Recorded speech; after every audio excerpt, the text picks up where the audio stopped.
ఈరోజు మాట్లాడేటువంటి అంశం, లోకాన్ని కలిగించిన దేవుడు, మనందరికీ తండ్రి అయిన దేవుడు మనుషులకు కనబడతాడా, మాట్లాడతాడా? లేటెస్ట్గా ఎక్కువ మంది దేవుడు కనబడిపోయాడు అనేటువంటి సాక్ష్యాలు మనం ఎక్కువగా ఉంటాం. ఎక్కువ మంది వేదికల మీద దైవజనుని వాళ్ళు, దేవుడు నాతో మాట్లాడాడు, రాత్రే నా పక్కన కూర్చుని మాట్లాడాడు, సోఫా సెట్ మీద కూర్చుని మాట్లాడాడు, నా మీద చెయ్యేసి మరీ మాట్లాడాడు, మేమిద్దరం కలిసి అలా కాసేపు తిరిగి వచ్చాం, ఏమండి మేమిద్దరం అలా కాసేపు తిరిగి వచ్చాం, ఆయన చాలాసార్లు మరి నన్ను పేరు పెట్టి పిలిచాడు అని ఒకరు. ఒక ఆయన అయితే నాకు ఆయన పాదం కనపడుతుందంట. మరి ఎంత ఉందో ఆ పాదం, ఆకాశం నా సింహాసనం, భూమి నా పాదపీఠం. అది పీట మీద ఉన్నవాడి కంటే పాదం కనపడిందండి. దేవుడు పాదం పెట్టుకునే పీట భూమి అయితే పీట మీద ఉన్నవాడి కంటే పాదం కనపడుతుందంట. మీరు గమనించండి, ఆకారం ఆకాశ మహాకాశాలు పట్టజాలని అద్భుతమైన ఆకారం అది. అయితే ఒక అతనికి చెయ్యి కనపడ్డదని, ఒక అతనికి ఎన్నెన్నో రకాలుగా మరి చెప్తున్నారు. మరి కొందరైతే దేవుడు నాకు గోడ మీద కనపడ్డాడండి. ఇలాంటి విషయాలని మనం వింటున్నప్పుడు అందరికీ కనబడే దేవుడు నాకెందుకు కనపడ్డని ఒక స్లోగన్ కూడా రాసేసుకున్నాడు. దేవుడు నాకు కనబడు, అందరికీ కనపడు, మళ్ళీ అందరూ కుళ్ళుకుంటారు. నాతో మాట్లాడు, అందరితోనూ మాట్లాడు, మళ్ళీ వాళ్ళు ఏడుస్తారు.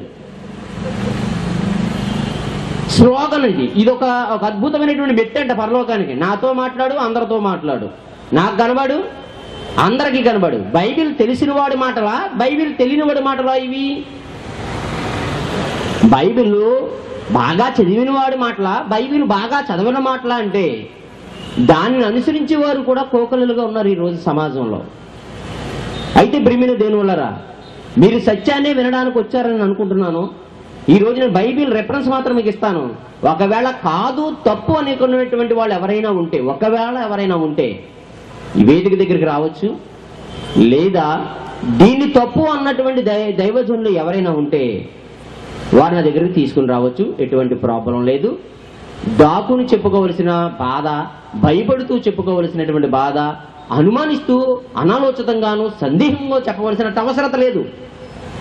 స్పష్టమైనటువంటి జ్ఞానం ఉందని బైబిల్ రాశాడు అపోస్తలుడైన పౌలు. క్రీస్తు యేసును గురించిన స్పష్టమైనటువంటి జ్ఞానం. స్పష్టత ఇందులో ఉన్నప్పుడు, అస్పష్టత సంఘాల్లో ఉన్నప్పుడు నేను ధైర్యంగా చెప్పడంలో పెద్ద అనుమానమే అవసరం లేదు. గనుక మన సమయాన్ని సద్వినియోగం చేసుకుందాం. జాగ్రత్తగా ఈరోజు మన బైబిల్ని ఆలోచిద్దాం. అపోస్తలుడైన పౌలు చెబుతూ, ఈరోజు సమాజంలో మనుషుల యొక్క విశ్వాసాలు ఎలా ఉన్నాయి, ఈరోజు సమాజంలో మనుషుల యొక్క విశ్వాసాలు దేవుడు అని చెప్పుకునేటువంటి ఆయన మీద ఎలా ఉన్నాయి అనేది ఆలోచిస్తుంటే, అపోస్తలుడైన పౌలు కొరింథీయులకు రాసిన మొదటి పత్రిక 2వ అధ్యాయము 4వ వచనం 5వ వచనం ఒక్కసారి మనం ఆలోచించగలిగితే, తీసారండి, చదువు. నేను మీ విశ్వాసము మనుషుల జ్ఞానమును ఆధారం చేసుకోవద్దు. ఎంత క్లియర్గా రాశాడు చూడండి. అపోస్తలుడైన పౌలు ఎంత చక్కగా వివరిస్తూ, మీరు విశ్వాసం కలిగి ఉండండి. దేవుడు ఉన్నాడు, లేడనడానికి ఎవరికి ధైర్యం సరిపోదు. దేవుడు లేడంటే నువ్వు లేనట్టే లెక్క. నువ్వు ఉన్నావంటే నిన్ను కలిగించిన వాడు ఎవడో ఉన్నాడు. ఇక్కడ ఇన్ని లైట్లు వెలుగుతున్నాయంటే వీటిని వెలిగించేవాడు, వీళ్ళు వేసిన వాళ్ళు ఎవరో ఉండాలి. అలాగే ఈ లోకములో డే అండ్ నైట్ సూర్యచంద్రులు వెలుగుతున్నారు అంటే, భూమి 1,11,600 కిలోమీటర్ల వేగంతో సూర్యుని చుట్టూ తిరుగుతుంది అంటే, భూమి మీద ఋతువులు కలుగుతున్నాయంటే, ఆకాశం నుండి వర్షం కురుస్తుంది అంటే, వీటన్నిటినీ జరిపించేవాడు ఒకడున్నాడు. ఆయనే భగవంతుడు, దేవుడు అనేటువంటి మనం అంటున్నాం. అయితే ప్రియమైన దేవుని వల్లరా, ఇక్కడ చెప్తున్నటువంటి మాటలు మనం గమనించగలిగితే, ఆ దేవుడు, ఆ గొప్పవాడు ఎవరైతే ఉన్నారో ఆయన మీద ఉన్నటువంటి మీ విశ్వాసం, మీ నమ్మకం మనుషుల జ్ఞానమును ఆధారం చేసుకోవద్దు. మనుషులు చాలా జ్ఞానానుసారంగా దేవుని గురించి చెబుతారు, కానీ దాని మీద బేస్ అయిపోవద్దు. మీరు మీ విశ్వాసము మనుషుల జ్ఞానమును ఆధారం చేసుకొనక దేవుని శక్తిని ఆధారం చేసుకొని ఉండవలనని. చూసారండి, మీ విశ్వాసం మనుషుల జ్ఞానాన్ని ఆధారం చేసుకోకండి. దేవుని శక్తిని ఆధారం చేసుకోండి. దేవుడు ఎంత శక్తిమంతుడు, ఎంత శక్తిమంతుడు కాకపోతే ఎంత భూగోళాన్ని తిప్పుతున్నాడు, ఎంత శక్తిమంతుడు కాకపోతే ఈ భూమి మీద ఋతువులు రప్పిస్తున్నాడు. ఇవన్నీ మనం అర్థం చేసుకోగలిగితే ప్రకృతిని నియంత్రించగలడు, సజీవులను మృతులుగా మార్చగలడు, మృతులను సజీవులుగా మార్చగలడు. సర్వశక్తిమంతుడైనటువంటి భగవంతుడు దేవుడు ఆయన గురించి చెప్పేటువంటి జ్ఞానయుక్తమైన మాటలు కాదు మీరు వినవలసింది. దేవుని శక్తి ఎంత గొప్పది, ఆ దేవుని శక్తిని ఆధారం చేసుకొని ఉండవలనని నేను అపోస్తలుడైన పౌలు అనేటువంటి నేను మాట్లాడినను, సువార్త ప్రకటించినను, జ్ఞానయుక్తమైన తీయని మాటలను వినియోగింపక పరిశుద్ధాత్మయు దేవుని శక్తియు కనపరుచు దృష్టాంతములు నేను పుట్టక ముందే ఇశ్రాయేలు జీవితంలో గాని ఈ సృష్టి కార్యక్రమంలో గాని ఆయన చేసినటువంటి కార్యములనే దృష్టాంతములనే వినియోగించుచున్నాను గాని ఇక ఏది నా సొంత జ్ఞానాన్ని నేను ఉపయోగించటం లేదు. కనుకండి ఈరోజు ఎలాంటి విశ్వాసం? బోధకులను బట్టి విశ్వాసాన్ని స్థిరపరచుకున్నారా? లేదా సంఘంలో ఎవరో ఒక సాక్ష్యం చెప్తే ఆ సాక్ష్యం మీద మీ విశ్వాసాన్ని ఆధారపరుచుకున్నారా? లేదా మీ ఇంట్లో ఏదో ఒకరికి రోగం తగ్గిందని మీ విశ్వాసాన్ని స్థిరపరచుకున్నారా? లేదా మీ కళ్ళ ముందు ఏదో ఒక అద్భుతం జరిగిందని మీరు విశ్వాసం ఉన్నారా? దీని మీద అయితే మీరు ఎక్కువ కాలం దేవుల్లో ఉండలేరు. ఇలాంటి విశ్వాసం అయితే దేవుల్లో కొనసాగలేరు మీరు అని బైబిల్ చెప్పేస్తుంది. ఎందుకంటే దేవుని శక్తిని తెలుసుకోండి స్వయంగా. అప్పుడు మీరు ఎలాంటి పరిస్థితుల్లో ఉన్నా ఆ విశ్వాసాన్ని మీరు వదిలేయరు. కానీ ఈరోజు మనుషులు మా అయ్యగారికి దేవుడు కనపడ్డాడట, ఇక మా అయ్యగారు అంత అయ్యగారు ఇంకొకళ్ళు లేరు, లేదా మా విశ్వాసకి దేవుడు మాట్లాడాడంట, లేదా మా సంఘ పెద్దతో దేవుడు కాసేపు అలాగా పాటలో తిరిగాడంట. ఇలాంటి మాటల వలన మీ విశ్వాసాలు స్థిరంగానే ఉంటాయా? పెద్ద పెద్ద దైవజనులు కూడా దేవుడు నాతో మాట్లాడాడని చెప్తుంటే చాలా ఆశ్చర్యం కలుగుతుంది. ఏమండి, చాలా ఆశ్చర్యం కలుగుతుంది. మనకు తెలుసు మరి తాడేపల్లిగూడెంలో మరి బ్రదర్ జాన్ అయ్య గారు అనేటువంటి మాట మీరు ఎక్కువగా మాట ఉంటారు. ఏమండి, ముదునూరుపాడు జాన్ గారు అనేటువంటి పేరుతో ఆయన వెలుగొందుతున్నారు. ఆయన అంటే చాలా మందికి ఫేవరబుల్ అయి ఉండొచ్చు, అయితే అయి ఉండొచ్చు, మేము కాదని అనటం లేదు. అయితే బైబిల్ ఆయన పెద్ద సేవకుడు, ప్రజల హృదయాలలో, ప్రజల ఆలోచనలో. అలాంటి ఒక వ్యక్తి దేవుని గురించి TV9 వాళ్ళు మీరు ఎలాగా ఇవన్నీ అద్భుతాలు చేస్తున్నారండి, లేకపోతే ఇలాంటి ఇన్ని స్వస్థశాలు మీరు ఎలా వేయగలిగారు ఏంటి అని అతన్ని ప్రశ్నించినప్పుడు అతను ఇచ్చినటువంటి స్టేట్మెంట్ ఒక్కసారి మీరు చూద్దాం. అది నమ్మినోళ్ళు నమ్మండి, నేను వాక్యం అయిన తర్వాత అది ఎంత నిజమో మీరు తెలుసుకోండి. TV9 ఆయన వచ్చాడు, ఆయన ఏమని మాట్లాడుతున్నాడో చూద్దాం. తైలం జీవితాన్ని మార్చేస్తుందా? ప్రజల సంగతేమో కానీ అతని జీవితాన్ని మాత్రం మార్చేసింది. సైకిల్ మీద తిరిగేవాడు కోట్లకు పడగలెత్తి కార్లలో తిరుగుతున్నాడు ఇప్పుడు. ఇంతకీ ఈ ప్రార్థనా తైలం ఐడియా జానయ్యకి ఎలా వచ్చిందనేది ఆసక్తికరమైన విషయం. ఓ రోజు తెల్లవారుజామున 3 గంటల నుంచి ఉదయం 6 గంటల వరకు జానయ్య మోకాళ్లపై కూర్చుని ప్రార్థన చేశాడట. అప్పుడు దేవుడు ప్రత్యక్షమై రోగుల్ని స్వస్థతపరచమని చెప్పాడట. దేవుడు నాకు మోకాళ్ళు మీద తెల్లవారుజాము 3 నుంచి 6 వరకు ఉన్నప్పుడు ఆయన కనపడి నాతో మాట్లాడాడు. నాకు మరి జాన్, నువ్వు ప్రార్థన చేయి, నీ రోగులను బాగు చేస్తా. 3 గంటలు మోకాళ్ళపై కూర్చుంటే ఎవరికైనా దేవుడు కనిపిస్తాడు. జానయ్యకు ప్రత్యక్షం కావడంలో వింతేమీ లేదు. కనిపించిన దేవుడు రోగుల్ని స్వస్థపరచమన్నాడట. కానీ జానయ్య మాత్రం వ్యాపారం మొదలు పెట్టాడు. కొబ్బరి నూనెకు ప్రార్థనా తైలం అంటూ వేసి అమ్మకాలు మొదలు పెట్టాడు. దెబ్బకు జానయ్య జాతకం మారిపోయింది. తెల్లవారుజాము 3 గంటల నుంచి 6 గంటల వరకు ఆయనతో కనబడి ఆయనతో మాట్లాడారట. పెద్ద ఆయన కదండి, పోనమ్మా ఇందాం, పోయిందే ఉంది, తప్పే ఉందండి, గౌరవిద్దాం, జానయ్య గారు కదా. నాకు మరి జాన్, నువ్వు ప్రార్థన చేయి, నీ రోగులను బాగు చేస్తా. చాలు, నేను ఆపి. నా కుమారుడు జాన్, నువ్వు ప్రార్థన చేయి, నేను రోగులను బాగుపరుస్తాను అనేటువంటి ఒక మాటను ఆయనతో మాట్లాడినట్టు ఉంది. ఓకే, తీసినే. అయితే బైబిల్ను ఒకసారి మనం అడిగితే ఇప్పుడు ఆయన చెప్పిన మాటను బట్టి మనం వినాలి గనక విందాం. అయితే ఆయన ఏ సంఘమో మీకు బాగా తెలుసు, లేకపోతే వేరే ఒకరు నేనే సంఘమో మీరే సంఘమో ఏదో సంఘం అయితే ఉండొచ్చు. విశ్వాసం అనేది అందరికీ ఒక్కటా కాదా? విశ్వాసం ఒక్కటా కాదా? ఎఫెసీ పత్రిక 4వ అధ్యాయము, ఎఫెసీ పత్రిక 4వ అధ్యాయము 4వ వచనం. ఎఫెసీ పత్రిక 4వ అధ్యాయము 4వ వచనం. శరీరం ఒక్కటే, ఆత్మయు ఒక్కడే, ఆ ప్రకారమే మీ పిలుపు విషయమే ఒక్కటే నిరీక్షణ.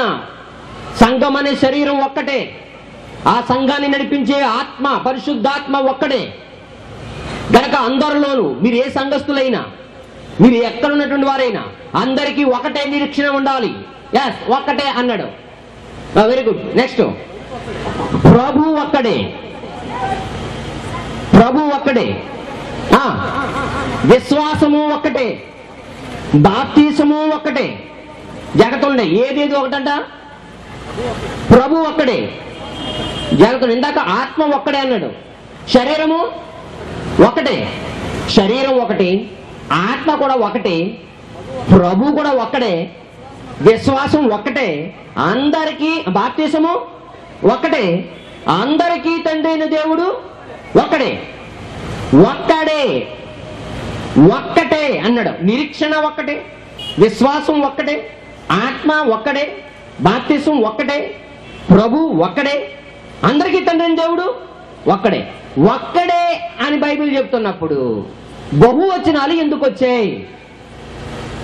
ఒక్కడే అని చెప్తున్నప్పుడు బహువచనాలు ఎందుకు వచ్చాయి? మా విశ్వాసం మాది, మీ సంఘ విశ్వాసం మీదండి, మా సంఘ విశ్వాసం మాది. క్రీస్తు సంఘం అనే శరీరం ఒక్కటే అయినప్పుడు ఆ సంఘాన్ని నడిపించేటువంటి వారు ఎందుకు ఇంతమంది ఉంటారు? ఒక్కటే. ఆ సంఘానికి ఉండవలసిన నిరీక్షణ ఒకటే, విశ్వాసం ఒకటే, దాంట్లో మార్పు లేదు. బాప్తీసం కూడా ఒకటే.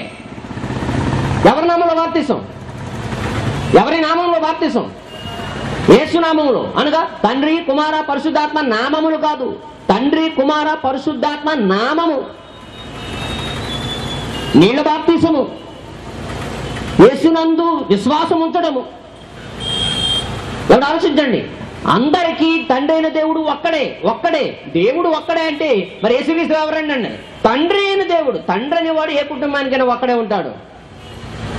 అలాగే ఈ ప్రపంచానికి దేవుడు అనేవాడు మనకి ఏమవుతాడంటే తండ్రి. అంటే తండ్రి అనేవాడు ఒక్కడే ఉంటాడు కనుక దేవుడు, భగవంతుడు, మూలం, అదృశ్యుడు, అక్షయుడు, సర్వంతర్యామి, ఈయన ఒక్కడే. ఈయన అందరిలోనూ వ్యాపించి అందరిలోనూ ఉన్నాడు. మరి విశ్వాసం ఒక్కటే అయితే సంఘానికి ఒక విశ్వాసం ఎందుకు ఉంది? బాప్తీసం ఒకటైతే సంఘానికి ఒక బాప్తీసం ఎందుకు ఉంది? మీరు గమనించండి. ఇవన్నీ ఎక్కడ మార్పు చెంది విశ్వాసులన్నీ తప్పుతరవ పట్టించే ప్రియమైన దేని వల్లరా? బైబిల్ ఇంత క్లారిటీగా చెప్తున్నప్పుడు అయితే ఈరోజు ఆయన దేవుడు కనపడ్డాడు, మాట్లాడాడు, ఆయన చెప్తేనే ఈ కార్యక్రమం చేస్తానని ఆయన అన్నాడు. ఆయన కాసేపు అలా ఆపుదాం, మన వాక్యంలోకి వెళ్ళిపోదాం. ఆయన విశ్వాసం అది. అయితే బైబిల్ విశ్వాసం ఏం చెప్తుంది? ఈరోజు వేదికల మీద ఉన్నటువంటి మహామహా భక్తులు, సేవకులు, టీవీ ప్రసంగికులు, రేడియో ప్రసంగికులు అని చెప్పుకుంటున్న వారి యొక్క విశ్వాసం మనల్ని ఎక్కడికి నడుపుతుంది? దాని గురించి బైబిల్ మనం అడుగుదాం. దేవుడు కనబడ్డాడు, మాట్లాడాడు. సరే, దేవుడు కనబడడానికి, మాట్లాడడానికి దేవుడు ముందు వ్యక్త, శక్త? అక్కడికి వెళ్ళి అక్కడి నుంచి ముందుకు వెళదాం. ఆయన అర్థమయ్యే మాట్లాడాడు, అర్థం కాక మాట్లాడుకున్నాడు. ఆడ గురువు గారు అర్థమయ్యే చెప్పాడు, అర్థం కాకే చెప్పాడు. అందరికీ కనపడు, నాకు కనపడు, నాకు కనపడు, నాతో మాట్లాడు, అందరితో మాట్లాడు. అయితే దేవుడు వీళ్ళ దృష్టిలో లేదా మీ దృష్టిలో వ్యక్త, శక్త? వ్యక్తి అయితే భౌతికం, పదార్థం, కంటికి కనిపించేది. శక్తి ఉంటుంది కానీ కనిపించదు, తను ఉన్నానన్న లక్షణాన్ని మాత్రం చూపిస్తుంది. అది శక్తి. వ్యక్తి అయితే కనబడతాడు, అద్భుతమైన శక్తులు ఏమి ఉండవు. జాగ్రత్తగా ఉండండి. కనబడతాడు, ఎవరికైనా కనబడతాడు, పిల్లడికైనా కనబడతాడు, పెద్దోడికైనా కనబడతాడు, జంతువులకైనా కనబడతాడు, కోళ్ళకి, నక్కలకి, కుక్కలకి, అన్నిటికీ కనబడతాడు. అయితే శక్తులు ఉన్నాయి, అవి కనిపించవు. ఇంతకీ దేవుడు ప్రజల హృదయాల్లో వ్యక్తిగా ముద్రింపబడ్డాడా, శక్తిగా ముద్రింపబడ్డాడా? సంవత్సరానికో నెలకో మా మాట వింటే అంత తొందరగా మీకు అర్థమైపోవు. ఎందుకంటే బైబిల్ బాగా స్టడీ చేసి డెప్త్కి వెళ్ళి చెప్తున్నాం. మీరు అక్కడక్కడ బోధలు వినేసి, టీవీ ప్రసంగాలు వినేసి, అయ్యి నేసి ప్రమాణంగా మీరు అయ్యి అనుకుంటున్నారు. గమనించండి, పలావ్ అందరూ వండుతారు, కానీ ఒక మోస్తరు ఎక్కువ గరిటి తినే పలావ్ అందరూ చేయలేరు. చేపల కూర అందరూ వండగలరు, కానీ చెవి పట్టుకున్నా లేవడండి అన్నట్టుగా అందరూ వండలేరు. మీరు గమనించండి, బైబిల్ అందరి దగ్గరగా ఉన్నా అందరికీ అర్థమయ్యేటట్టుగా చెప్పలేరు, అందరినీ దేవుని వైపుకు తిప్పలేరు. అయితే దేవుని యొక్క వాక్యాన్ని ఎందుకు చెప్పలేరంటే, దైవజనుడు సన్నద్ధుడై ప్రతి సత్కారములకు పూర్ణంగా సిద్ధపడి దేవుని వాక్యం సరిగ్గా ఉపదేశించేవాడై ఉండాలి, సరిగా విభజించేవాడై ఉండాలి. విభజిద్దాం. దేవుడు వ్యక్త శక్త. యోహాను సువార్త 4వ అధ్యాయము 24వ వచనం. యోహాను సువార్త 4వ అధ్యాయము 24వ వచనం. ఈ లోకానికి దేవుని గురించి చెప్పడానికి వచ్చిన అద్భుతమైన వ్యక్తి, శక్తి, ప్రవక్త, యాజకుడు, దేవుని కుమారుడు యేసుక్రీస్తు వారు. యేసుక్రీస్తు వారు పరలోకం నుండి దిగి వచ్చిన వాడిని నేనే అన్నాడు. పరలోకము నుండి దిగి వచ్చిన వాడిని నేనే గనుక తండ్రిని చూసిన వాడినైనా, తండ్రితో మాట్లాడిన వాడినైనా, తండ్రి నాతో మాట్లాడినైనా, రెండు జరిగింది నాతోనే. గనక ఆ యేసుక్రీస్తు వారు భూమి మీదకి వచ్చి ఆ యేసుక్రీస్తు వారికి మనకిని తండ్రి అయిన దేవుని గురించి స్పష్టమైన ఒక మాట చెప్పాడు. ఏంటంటే అది యోహాను సువార్త 4వ అధ్యాయము 24వ వచనం. దేవుడు ఆత్మ. వెరీ గుడ్, చిన్న పాయింట్. దేవుడు ఎవరండి? ఆత్మ. చాలా జాగ్రత్తగా వినాలి మీరు. దేవుడు ఆత్మ అన్నాడు. ఆత్మ అనేది మీకున్న పుస్తకాల్లో కానివ్వండి, మీరు చదువుకుంటున్న వారి దాంట్లో కానీ, బైబిల్లో మీకు అర్థమైన దాంట్లో కానీ, బోధకుల యొక్క వాక్యాల్లో కానీ, వ్యక్త శక్త ఆత్మ అంటే ఏంటి? పరిశుద్ధ ఆత్మ అంటే వ్యక్త శక్త? గట్టిగా ఏమండి? శక్తి కనపడ్డదా మీకు ఎప్పుడన్నా? పరిశుద్ధాత్మను కనపడ్డాడండి? కనపడ్డాడు. ఎక్కడ వేసిన పరిశుద్ధం? పావురు అనగానే మన వాళ్ళకి అర్థం ఏంటి? పరిశుద్ధాత్మ. పాము అనగానే సాతాను. గొర్రె పిల్ల యేసు. ఈ మనందరికీ కోడ్స్ అండి, బండ గుర్తులు. ఏమండి? బండ గుర్తులు. కోడి కూస్తే పేదరు గారు గుర్తొస్తారు. గాడిద కోసం మాట్లాడుకుంటే ఎవరు గుర్తొస్తారు? ఎవరో గాడిదండి. గాడిద తెలియదండి. బిలాము. ఇలా మనకు కొన్ని గుర్తులున్నాయి కానీ భావాలు తెలియదు. అయితే బైబిల్ చెప్తుంది దేవుడు ఎవరు? దేవుడు ఆత్మ. దేవుడు ఆత్మని ఎంత చక్కగా చెప్తుండంటే, ఈ మాటను మీరు అర్థమైతే చాలా బాగుంటుందండి. ఎంత చక్కగా చెప్తుండండి. మరి దేవుడు ఆత్మ అయితే కనబడతాడా? కనబడ్డా? ఈ కరెంటును, ఈ లైటింగ్ ఇస్తున్నటువంటి పవర్ ఉంది, దీన్ని విద్యుత్ శక్తి అన్నారు. విద్యుత్ శక్తి కనబడుతుందా? కనబడదా? విద్యుత్ శక్తి కనబడుతుందా? కనబడదా? మాట్లాడతలేదు. లైట్లోకి వస్తే వెలుతురు, ప్రొజెక్టర్లోకి వస్తే బొమ్మ, యాంప్లిఫైయర్లోకి వెళ్తే శబ్దం, ఫ్రిడ్జ్లోకి వెళ్తే కూలింగ్ వాటర్, ఏసీలోకి వస్తే చల్లని వాతావరణం. ఇవన్నీ కరెంటు వల్ల జరుగుతున్న లక్షణాలు తప్ప కరెంట్ కాదు. అలాగని లేదా అని అనుకుంటే జాయింట్ దగ్గర ఎక్కడ పెట్టుకోండి, ఉన్నానని చెప్తుంది. కూసేపు మీరు అలా ఊగేస్తారు, వైబ్రేషన్ ఇచ్చేస్తారు. సెల్కి వైబ్రేషన్ ఉన్నట్టు రింగ్ టోన్లో ఊగిపోతుంటాడు కింద. ఏటంటే కరెంట్ కొట్టేసిందంట. కొట్టేతగా వ్యక్తి ఏంటి మరి చెప్తున్నాం? కొట్టేత వ్యక్తులే కొడతారు అనుకున్నాం. శక్తులు కూడా కొడతాయి. వ్యక్తి కొడితే బతుకుతాడు, శక్తి కొడితే చచ్చిపోతాడు, అంతే అర్థం. వ్యక్తి కొడితే అంత గట్టిగా కొట్టేశారంటారు. వీడికి మాట్లాడదు, ఇంకా పడిపోతారు. కూసేపు దాకా మాట్లాడదు, కొన్ని నీళ్ళు వెళ్తారు ముఖం మీద. శక్తులు ప్రపంచానికి కనబడవు, కానీ ఆ కనబడని దేవుడికి ఎన్ని రూపాలు తెచ్చింది ఈ ప్రపంచం. అప్పుడు ఆయన అన్నాడు, నేను ఎవరని నీకు అర్థమైందని అడుగుతో మాట రాస్తా. గ్రంథం యెషయా గ్రంథము 40వ అధ్యాయం 18వ వచనం. మనుషులకు ఒక మాట చెప్తున్నాడు ఆయన. ఈ ప్రపంచాన్ని కలిగించినటువంటి దేవుడు 40వ అధ్యాయము 18వ వచనం. 40వ అధ్యాయము 18వ వచనం. కావున మీరు ఎవరితో దేవుని పోల్చుతారు? సవాలు విసురుతాడు దేవుడు. మనుషులారా, జ్ఞానం ఉందనుకుంటున్నారు మీరు? ఇది లోకాన్ని ఆలోచించి చెట్టు ఎందుకు ఉంది, పొట్టు ఎందుకు ఉంది, ఆకాశంలో నక్షత్రాలు ఎందుకు ఉన్నాయి, గ్రహాలు ఉన్నాయా, అవి ఎలా తిరుగుతున్నాయి, భూమి చుట్టుకొలత ఎంత, సూర్యుని ఎన్ని అగ్నిమంటలు రేగుతున్నాయి అని చెప్పడంలోనే నీకు తెలివితేటలు వచ్చేసాను. భ్రమపడిపోకు. ఆలోచించండి. మొక్క కోసం, పుట్ట కోసం, పిట్ట కోసం ఇవన్నీ చదివేసినంత మాత్రం నువ్వు మహాజ్ఞానం అని చెప్పేసి దేవుణ్ణి వెటకారంగా తీసుకోకు. ఎవరితో పోలుస్తారు మీరు? మీరు ఏ రూపమును ఆయనకు సాటి చేస్తారు? ఏ రూపం సాటి చేస్తారు? చెట్ట, మొక్క, పిట్ట, ఏ రూపం ఆయనది? మీరు గమనించండి. ఏ రూపం ఆయనది? ఏ రూపం ఏంటండి? నరుల రూపమే ఆయనది. ఏ రూపం అంటారంటే ఆయనది నరుడు రూపమే. నరుడు రూపమా? బైబిల్ చూడండి, యోబు గ్రంథము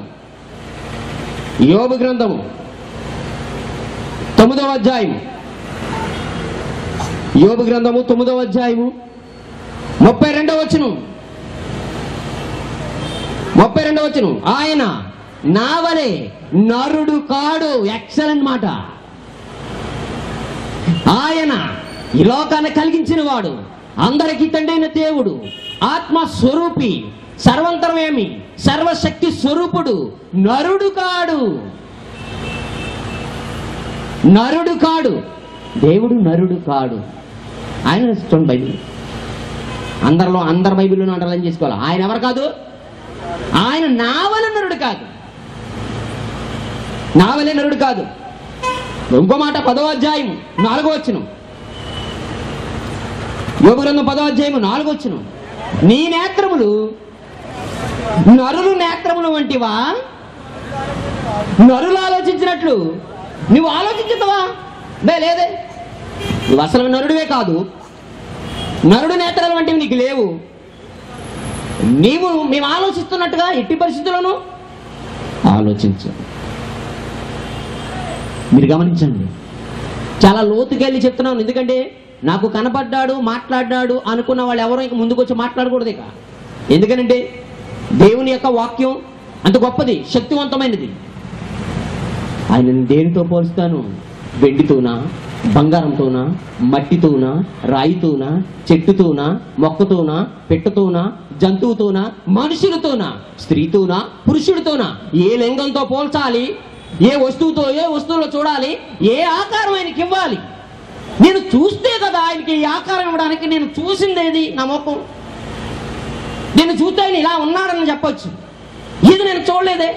పెళ్ళికొడుకు ఎలా ఉన్నాడంటే ఎలా ఉన్నాడు? సుందరమైన వాడు, చూదుముక్కుంటు వాడు, ఏమండి చంద్రబింబం అంత మొహమున్నవాడు, ఏమండి బండ పెదాల గలవాడు, ఏమండి ఆజానబాహుడు అని చెప్పేస్తావా?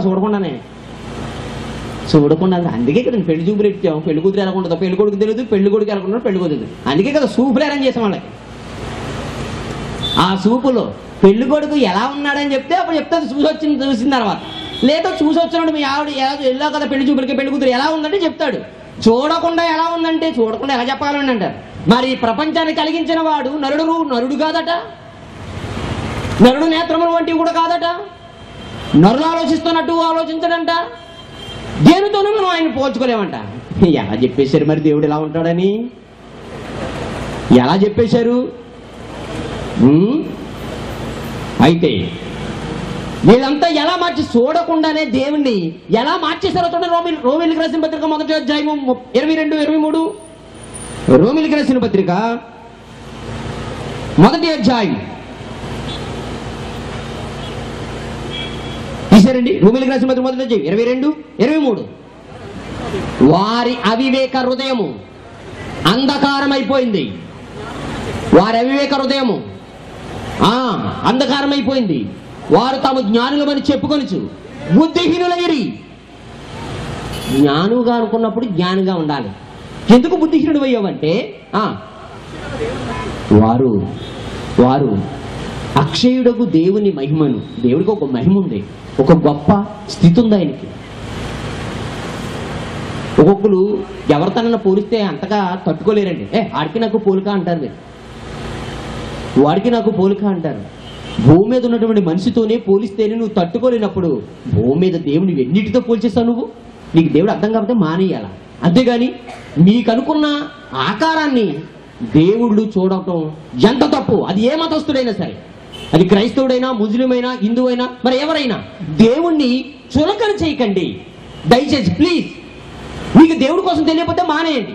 కానీ దేవుని ఏదో ఒక వస్తువుని ఆపాదించకండి. ఆయన బాధపడుతున్నాడు. నేను చెప్పేది ఆయన బాధ. మీరు గమనించండి, నేను చెప్పేది ఆయన బాధను వ్యక్తం చేస్తున్నాను. అది చెప్తున్నాను చూడండి. వారు ఎవరు దేవుడు అమ్మ? ఎవరు దేవుడు? అక్షయుడనగా క్షయం లేనివాడు, నాశనము లేనివాడు, చావు లేనివాడు. మొక్క చచ్చిపోతుంది, పిట్ట చచ్చిపోతుంది, జంతువు చచ్చిపోతుంది, పురుగులు చచ్చిపోతున్నాయి, గేదెలు చచ్చిపోతున్నాయి, ఆవులు చచ్చిపోతున్నాయి, పిట్టలు చచ్చిపోతున్నాయి, మనుషులు చచ్చిపోతున్నారు. చచ్చిపోయేవాడు కాదు దేవుడు. కనుక చావున్నా నాశనమున్నా దేనిలోనూ దేవుణ్ణి చూడకండి. ఇది బైబిల్ సారం.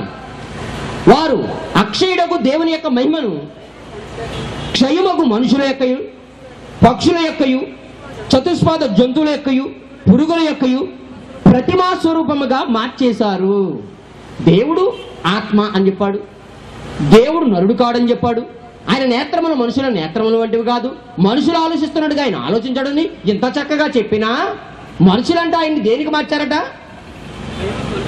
మనుషుల రూపం. దేవుడు ఇలాగే ఉంటాడు అని మనుషులు ఈ మధ్యన మనుషులు పెట్టేస్తున్నారు ఏళ్ళ దేవుళ్ళని. మనుషులు దేవుళ్ళు కారు. ఇది పాప శరీరాకారం. జాగ్రత్తగా వినండి, ఇది పాప శరీరాకారం. ఒకడికి పేకాడ పిచ్చుండొచ్చు, ఒకడు వ్యభిచార పిచ్చుండొచ్చు, ఒకడు డబ్బు పిచ్చుండొచ్చు, ఒకడు పదవి పిచ్చుండొచ్చు. ఏదో ఒక పాప క్రియ శరీరంలో ఉంది. లేదంటే ఈ రోజు టీవీలో చూపిస్తున్న దేవుళ్ళు అనుకున్న వాళ్ళకి ఎందుకంటే అన్ని కోట్ల రూపాయలు అంటే ధన వ్యామోహం ఉందనే కదా. ధన వ్యామోహం ఉంది. ధన వ్యామోహం ఉన్నవాడు దేవుడు ఎలా అవుతాడు? దేవుడికి క్షయమైన వాటి మీద మనసు ఉండదు. క్షయమైన దేన్ని ఆయన కోరుకోడు, ఆకర్షించడు కూడా. అయస్కాంతం దేని బట్టి నువ్వు బంగారం నీకు విలువైంది కావచ్చు, అయస్కాంతానికి విలువైంది కాదు. అందుకే నువ్వు బంగారం నెక్లెస్ అక్కడ పాడేసి అయస్కాంతం ఎంత పెట్టినా అది లాగదు అని మీరు అప్సెట్ అయిపోకూడదు. ఇది అయస్కాంతమే కాదు అనకూడదు. అయస్కాంతం అది కాదు. అయస్కాంతం ఆపుకునే వస్తువును అక్కడ పెడితే అది అయస్కాంతం కాదో తెలుస్తుంది. నువ్వు ఆయనకున్న మహిమ దేనికో ఇచ్చి నువ్వు దేవుడువా, నువ్వు చూస్తావా, నువ్వు వింటావా, ఉన్నావా, ఉంటే కళ్ళు మూసుకున్నావా అని అనేకూడదు. ఎందుకంటే నువ్వు అలా ఎందుకనేస్తున్నావు? ఏదో ఒక రూపానికి చదువుకుంటున్నాడు. మనుషుల యొక్కయు, పక్షులంట, పక్షుల రూపాన్ని కూడా దేవుడు మార్చేశారు. పక్షుల యొక్కయు, చతుష్పాదం 4 పాదాలు, 4 పాదాలు ఉన్న జంతువులు, పురుగుల యొక్కయు ప్రతిమా స్వరూపంగా మార్చారు. ఎందుకు మార్చారు అలా నా రూపాన్ని? మీకు నేను మార్చమని చెప్పానా? మీ పిల్లోడు కోతులాగా ఉన్నాడని చెవి గిల్లేస్తాడు. బాబు కోత అంటే పెట్టండి. మరి డార్విన్ మన అందరం కోతుల నుండి వచ్చామంటే ఆయన చెవి ఎవరు గిల్లేదు. అందరూ గిల్లేస్తే చెవి లేకుండా పోనాయి. ఒరే మన తాతలు ఎవరు అంటే మన తాతలు గిబ్బన్స్ ఆఫ్రికా అడవులు తిరుగుతున్నాయంట మన తాతలు. మనం చెప్తున్నాడు ఏమని? మన పితరులు అంటే వాళ్ళు. ఇంకా నయమే మన ఇంటి పేరు నెట్టి పిలుచుకోలేదండి. ఇంకా ఏమండి మన పితరులలో ఏమండి ఆయన ముఖం చూస్తుంటే చిచ్చి దాని ముఖం దగ్గర మీ ఫోటో పెట్టి దిగండి. చిచ్చి ఇది నా పితరుడు ఏంటి అంటారు మీరు. ఏమండి ఆలోచించండి. అత్తగారి మొహం వస్తేనే కోళ్ళకి ఇష్టం ఉండదు పిల్లలకి. ఇక కోతి మొహం వస్తే ఇంకేముందండి? చిచ్చి ఈ మొహం ఇద్దరే నా ముఖం ఉంది. కోతి మా తాత ఏంటండి మరి బొత్తుగా. ఏమండి సన్నా గెబ్బన్ అని రాశారు పక్కన. సన్నా నల్లకోతో, ఎర్రకోతో, పండుకోతో అని పక్కన పూర్తే బాబు. మొదటి మానవుడు తండ్రి కోతి కాదు. మొదటి మానవుడు తండ్రి పితరుడు కోతి కాదు, జంతువు కాదండి. జంతువు నుంచి వచ్చావో మనం. అందుకే అప్పుడు పేపర్ రాస్తాడు. అందుకే మనిషికి ఇంకా జంతువు లక్షణాలు. నేను జంతువు రైటండి, మరి ఈ జంతువు రైటం బాగలేదు. నేను ఆదాముకి తండ్రి ఎవరంటే ఆదాముకి కైనాను ఎనోషుకు పుట్టాడు, ఎనోషు షేతుకు పుట్టాడు, షేతు ఆదాముకు పుట్టాడు. ఆదాము అనే మొదటి మనిషి ఎవరికి పుట్టాడంటే ఆదాముకి దేవునికి కుమారుడు రాయబడింది. మన పితరుడు లేదా మన కన్న తండ్రి దేవుడు అని చెప్పుకుంటే బాగుండదు, కానీ కోతుని చెప్పుకుంటే బాగుండదండి. కానీ డార్విన్ గారి చెవి ఎవరో గెలలేదండి. ఎందుకంటే గెల్లాపోయినా మనం కోతులు కాదు కదా. మీరు గమనించండి. ఎందుకు మార్చారు దేవుణ్ణి? మీకు ఎవరు చెప్పారు? ఆయన మీరు చూడలేదు కదా. ఆయన ఆత్మ శక్తి స్వరూపుడు, ఆకాశ మహాకాశాలు పట్టజాలిన వాడు, భూమే ఆయన పాదపీఠము. ఆ భూమి మీద ఉన్నటువంటి నలి మట్టి రేణువులు లాంటి వారు, నలకలు లాంటి వారు మీరు. మీ జీవితం ఎంత, మీ ఆయుష్కాలం ఎంత ఆయన సన్నిధిలో చూస్తుంటే లేనట్టే ఉంది. మీ బతుకెంత, మీకు ఉన్నటువంటి మెదడు ఎంత, దానికి ఉన్న ఆలోచన అంతా, దానికి ఉన్న తెలివితేటలు అంతా, దానికి ఉన్న వివేకం అంతా. దానికి మీరు బ్రహ్మాండమైనటువంటి దేవుని ఆకారాన్ని, దేవుని ఆలోచనని మీరు ఏదో వస్తువులు చూసేస్తారా? ఆయన భూమి మీద బతికారు కనుక ఒక ఆకారం దగ్గర పెట్టాం. ఆయన ఉన్నాడు కనుక, ఆయన ఆకారం కలిగి భూమి మీద బతికాడు కనుక ఆయన ఆకారం పెట్టాం. మరి ఆయన ఈ భూమి మీద బ్రతకలేదే? ఆదం ఉన్నప్పుడు ఆయన భూమి మీద పుట్టలేదే? అబ్రహాం ఉన్నప్పుడు ఆయన లేడే? మోసే తిరుగుతున్నప్పుడు ఆయన లేడే? ఈ లోకంలో ఆయన అసలు కనబడలేదే? ఆయన బింబమే ఈ లోకంలో కనబడనప్పుడు ఆయన ఈ లోకంలో ఇలా ఉన్నాడని నీకెవరు చెప్పాడు? విగ్రహారాధన చెయ్యొద్దని హిందువుల మీద నోరేసుకు పడిపోతున్న క్రైస్తవులు సిలువను ఎందుకు ఎట్టుకుంటున్నారు, యేసు ప్రభువులు బొమ్మలు ఎందుకు ఎట్టుకుంటున్నారు అని మిమ్మల్ని అడిగితే నేను విమర్శిస్తున్నానంట. ఇది మీకు తెలిసింది అదే. రాజశేఖర్ విమర్శిస్తారండి అని. నేను విమర్శించడం ఏంటి? నన్ను అందరూ విమర్శించడం వల్ల మిమ్మల్ని అంటున్నాను నేను. మరి మమ్మల్ని అంటున్నారు, మీరెందుకు సిలువ పెట్టుకున్నారని నన్ను అడిగారు. నేను ఎట్టుకోలేదని ఎట్టుకున్న వాళ్ళని అడగండి నన్ను. నేనేది చెప్తున్నానో దాన్ని అడగండి. ఇక్కడ నేను చెప్పను దాన్ని నా దగ్గర జవాబు అడగకండి. వెళ్దాం, ముందుకు వెళదాం. ఈ లోకానికి ఆయన ఎలా ఉన్నాడు? ఆత్మగా ఉన్నాడని మనం విన్నాం. అయితే ఆయన దృశ్యుడా అదృశ్యుడా? జాగ్రత్తగా విందాం. నేను బిట్ల ప్రకారంగా చెప్పుకొస్తున్నాను. ఒక్కొక్క భాగంలో ఒక్కొక్క పాట చెప్పాను. మొట్టమొదట విశ్వాసం అనేది మనుషులను ఆధారం చేసుకోవద్దని, తర్వాత దేవుడు వ్యక్తి శక్తి అని చెప్పాను. వ్యక్తి కాదని శక్తి అని చెప్పాం. అయితే ఆ శక్తి అక్షయమా క్షయమా? నాశనం అయిపోయిదా నాశనం కానిదా? చూద్దాం. కొలస్సీయుల రాసిన పత్రిక 1వ అధ్యాయము 15వ వచనం. ఆయన అదృశ్య దేవుని స్వరూపి అయి, యేసుక్రీస్తు వారి గురించి చెప్తున్నాడు. ఆయన యేసుక్రీస్తు వారు అదృశ్య దేవుని ఏ దేవుడమ్మా? గట్టి చెప్పాలా? అదృశ్యుడు అంటే అర్థం ఏంటి? కనబడడు, అదృశ్యుడు, కంటితో చూడలేని వాడు. 1 తిమోతి 1వ అధ్యాయం 17వ వచనం. 1 తిమోతి 1వ అధ్యాయం 17వ వచనం. 1వ అధ్యాయము 1 తిమోతి 1వ అధ్యాయం 17వ వచనం. సకల యుగములలో రాజయుండి అక్షయుడును. అక్షయుడు అంటే నాశనం లేనివాడు. చెట్టు నరికెత్తే చచ్చిపోతుంది కనుక చెట్టు అక్షయమైనది కాదు. పక్షులు పట్టుకుని చంపేస్తే చచ్చిపోతాయి కనుక పక్షులు అక్షయమైనవి కాదు. జంతువులు అవి కూడా పట్టి చంపబడుతున్నాయి. ఈ ఆదివారం ఎన్నో కోళ్ళు మేకలు మన కోసం ఏమైపోయాయి? చచ్చిపోయాయి. మరి చచ్చిపోని దేవుడా అవి క్షయమైపోయేవి, అక్షయమైనవి కానీ కదా. ఎంత బాగా చెప్తున్నాడు చూడండి. సకల యుగములలో రాజయ్యండి అక్షయుడును అదృశ్యుడు. అన్న ఎంత మొత్తుకున్నాడండి బైబిల్ నిండా. మన క్రైస్తవులకు బొత్తుగా అర్థం కాలేదు. ప్రపంచానికి జ్ఞానం చెప్పేవాళ్ళు ఇంత జ్ఞానంగా దేవుడు కనబడతాడో మాట్లాడతాడు అంటే ఎంత బాధేస్తుందో తెలుసండి. బైబిల్లో లేక అంటే ఉంది, మరి చదవలేదు. మన వాళ్ళకి చిన్న విశ్వాసం వస్తే చాలు, భక్తి వచ్చేస్తే భక్తితో పాటు పాస్టర్ అయిపోతాం. పాస్టర్ అయిపోవడం కావాల్సింది భక్తి కాదు బాబు, దేవుని గురించిన జ్ఞానం. ఆలోచించండి. భక్తి అనగా ఏంటంటే నిన్ను వాళ్ళని నీ పొరుగుని ప్రేమించడం, లేని వాడికి పెట్టడం, దిక్కులేని పిల్లలను ఎదవరన్న వారి యొక్క ఇబ్బందుల్లో పరామర్శించడం, ఏకలోక మాలిన్యం తనకు కట్టుకోకుండా చూడడం, ఇది భక్తి. అయితే ఇది నువ్వు చేసే క్రియ. అయితే దేవుని యందు విశ్వాసం ఉంచి ఆయన ఎవరో తెలుసుకోవాలంటే సరిపోదు.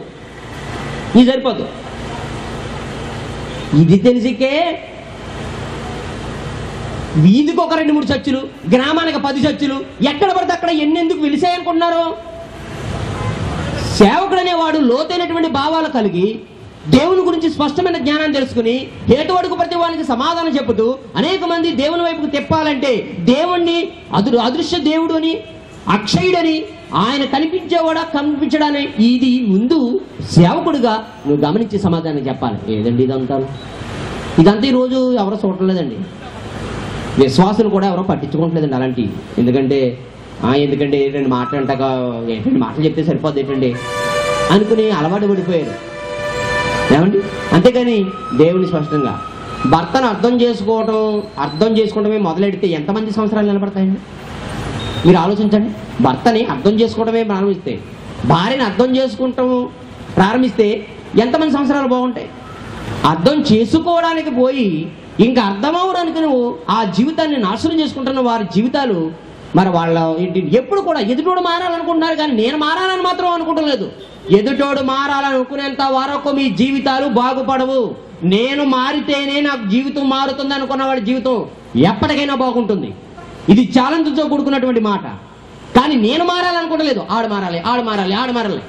ఎవరు మారాలి? నువ్వు మారు. లోకం సగం మారినట్టుగా కనబడుతుంది. నువ్వు మారవా, లోకం మారినట్టు. అందుకే దేవుడు చెప్తున్నాడు చూడండి, అక్షయుడును అదృశ్యుడు, అద్వితీయుడు, ద్వితీయుడు లేడు, రెండోవాడు లేడు, అద్వితీయుడు నగు దేవునికి ఘనతయు మహిమ యుగములు కలుగును గాక. ఆయన అక్షయుడు, నాశనం లేనివాడు. మరి నాశనం లేని వాడిని నాశనమైన వస్తువులు చూస్తే అప్పుడే కొత్తగా దేవుడు నమ్ముకున్నాడు. దేవుడు లేడు లేడు లేడు లేడు అనుకుంటే దేవుడు నమ్ముతున్నాడు. అప్పుడు అక్కడ ఏదో వస్తువు కనపడింది, ఇదేరా బాబు దేవుడు, దేవుడు అంటే ఏంట్రా అని అడిగాడు ఈ స్నేహితుడిని. వీడికి ఏదో తెలిసినట్టు రారా చూపిస్తానని తీసుకెళ్ళిపోయాడు. నన్ను కాబట్టి అడిగాడు, ఎవరన్నా కాదు ఏదో తెలియక అడుగుతాను, ఇంకా నన్ను కాబట్టి అడిగారు కదా, రా కూర్చో ఇక్కడ అని చెప్పేసి తీసుకెళ్ళి ఇదే రా దేవుడు అన్నాడు. ఏది, ఇదిగోరా బాబు ఇంత చక్కగా పచ్చగా ఉందంటే, ఇంత నీడనిస్తుందంటే ఇదేరా మన దేవుడు అని. ఇంతలో పుష్కరాల పనుల కోసం అని పొక్కులేని వచ్చి శుభ్రంగా రోడ్డు అడుపులో చెట్టుపాటు కొడేసింది.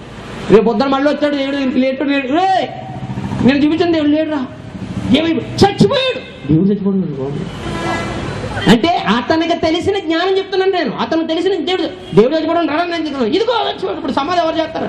సమాధం చేయడం. మరి నువ్వు నాకు ఇలాగే పరిచయం చేస్తావు కదా దేవుడిని, ఇలాగే నా పరిచయం చేస్తావు.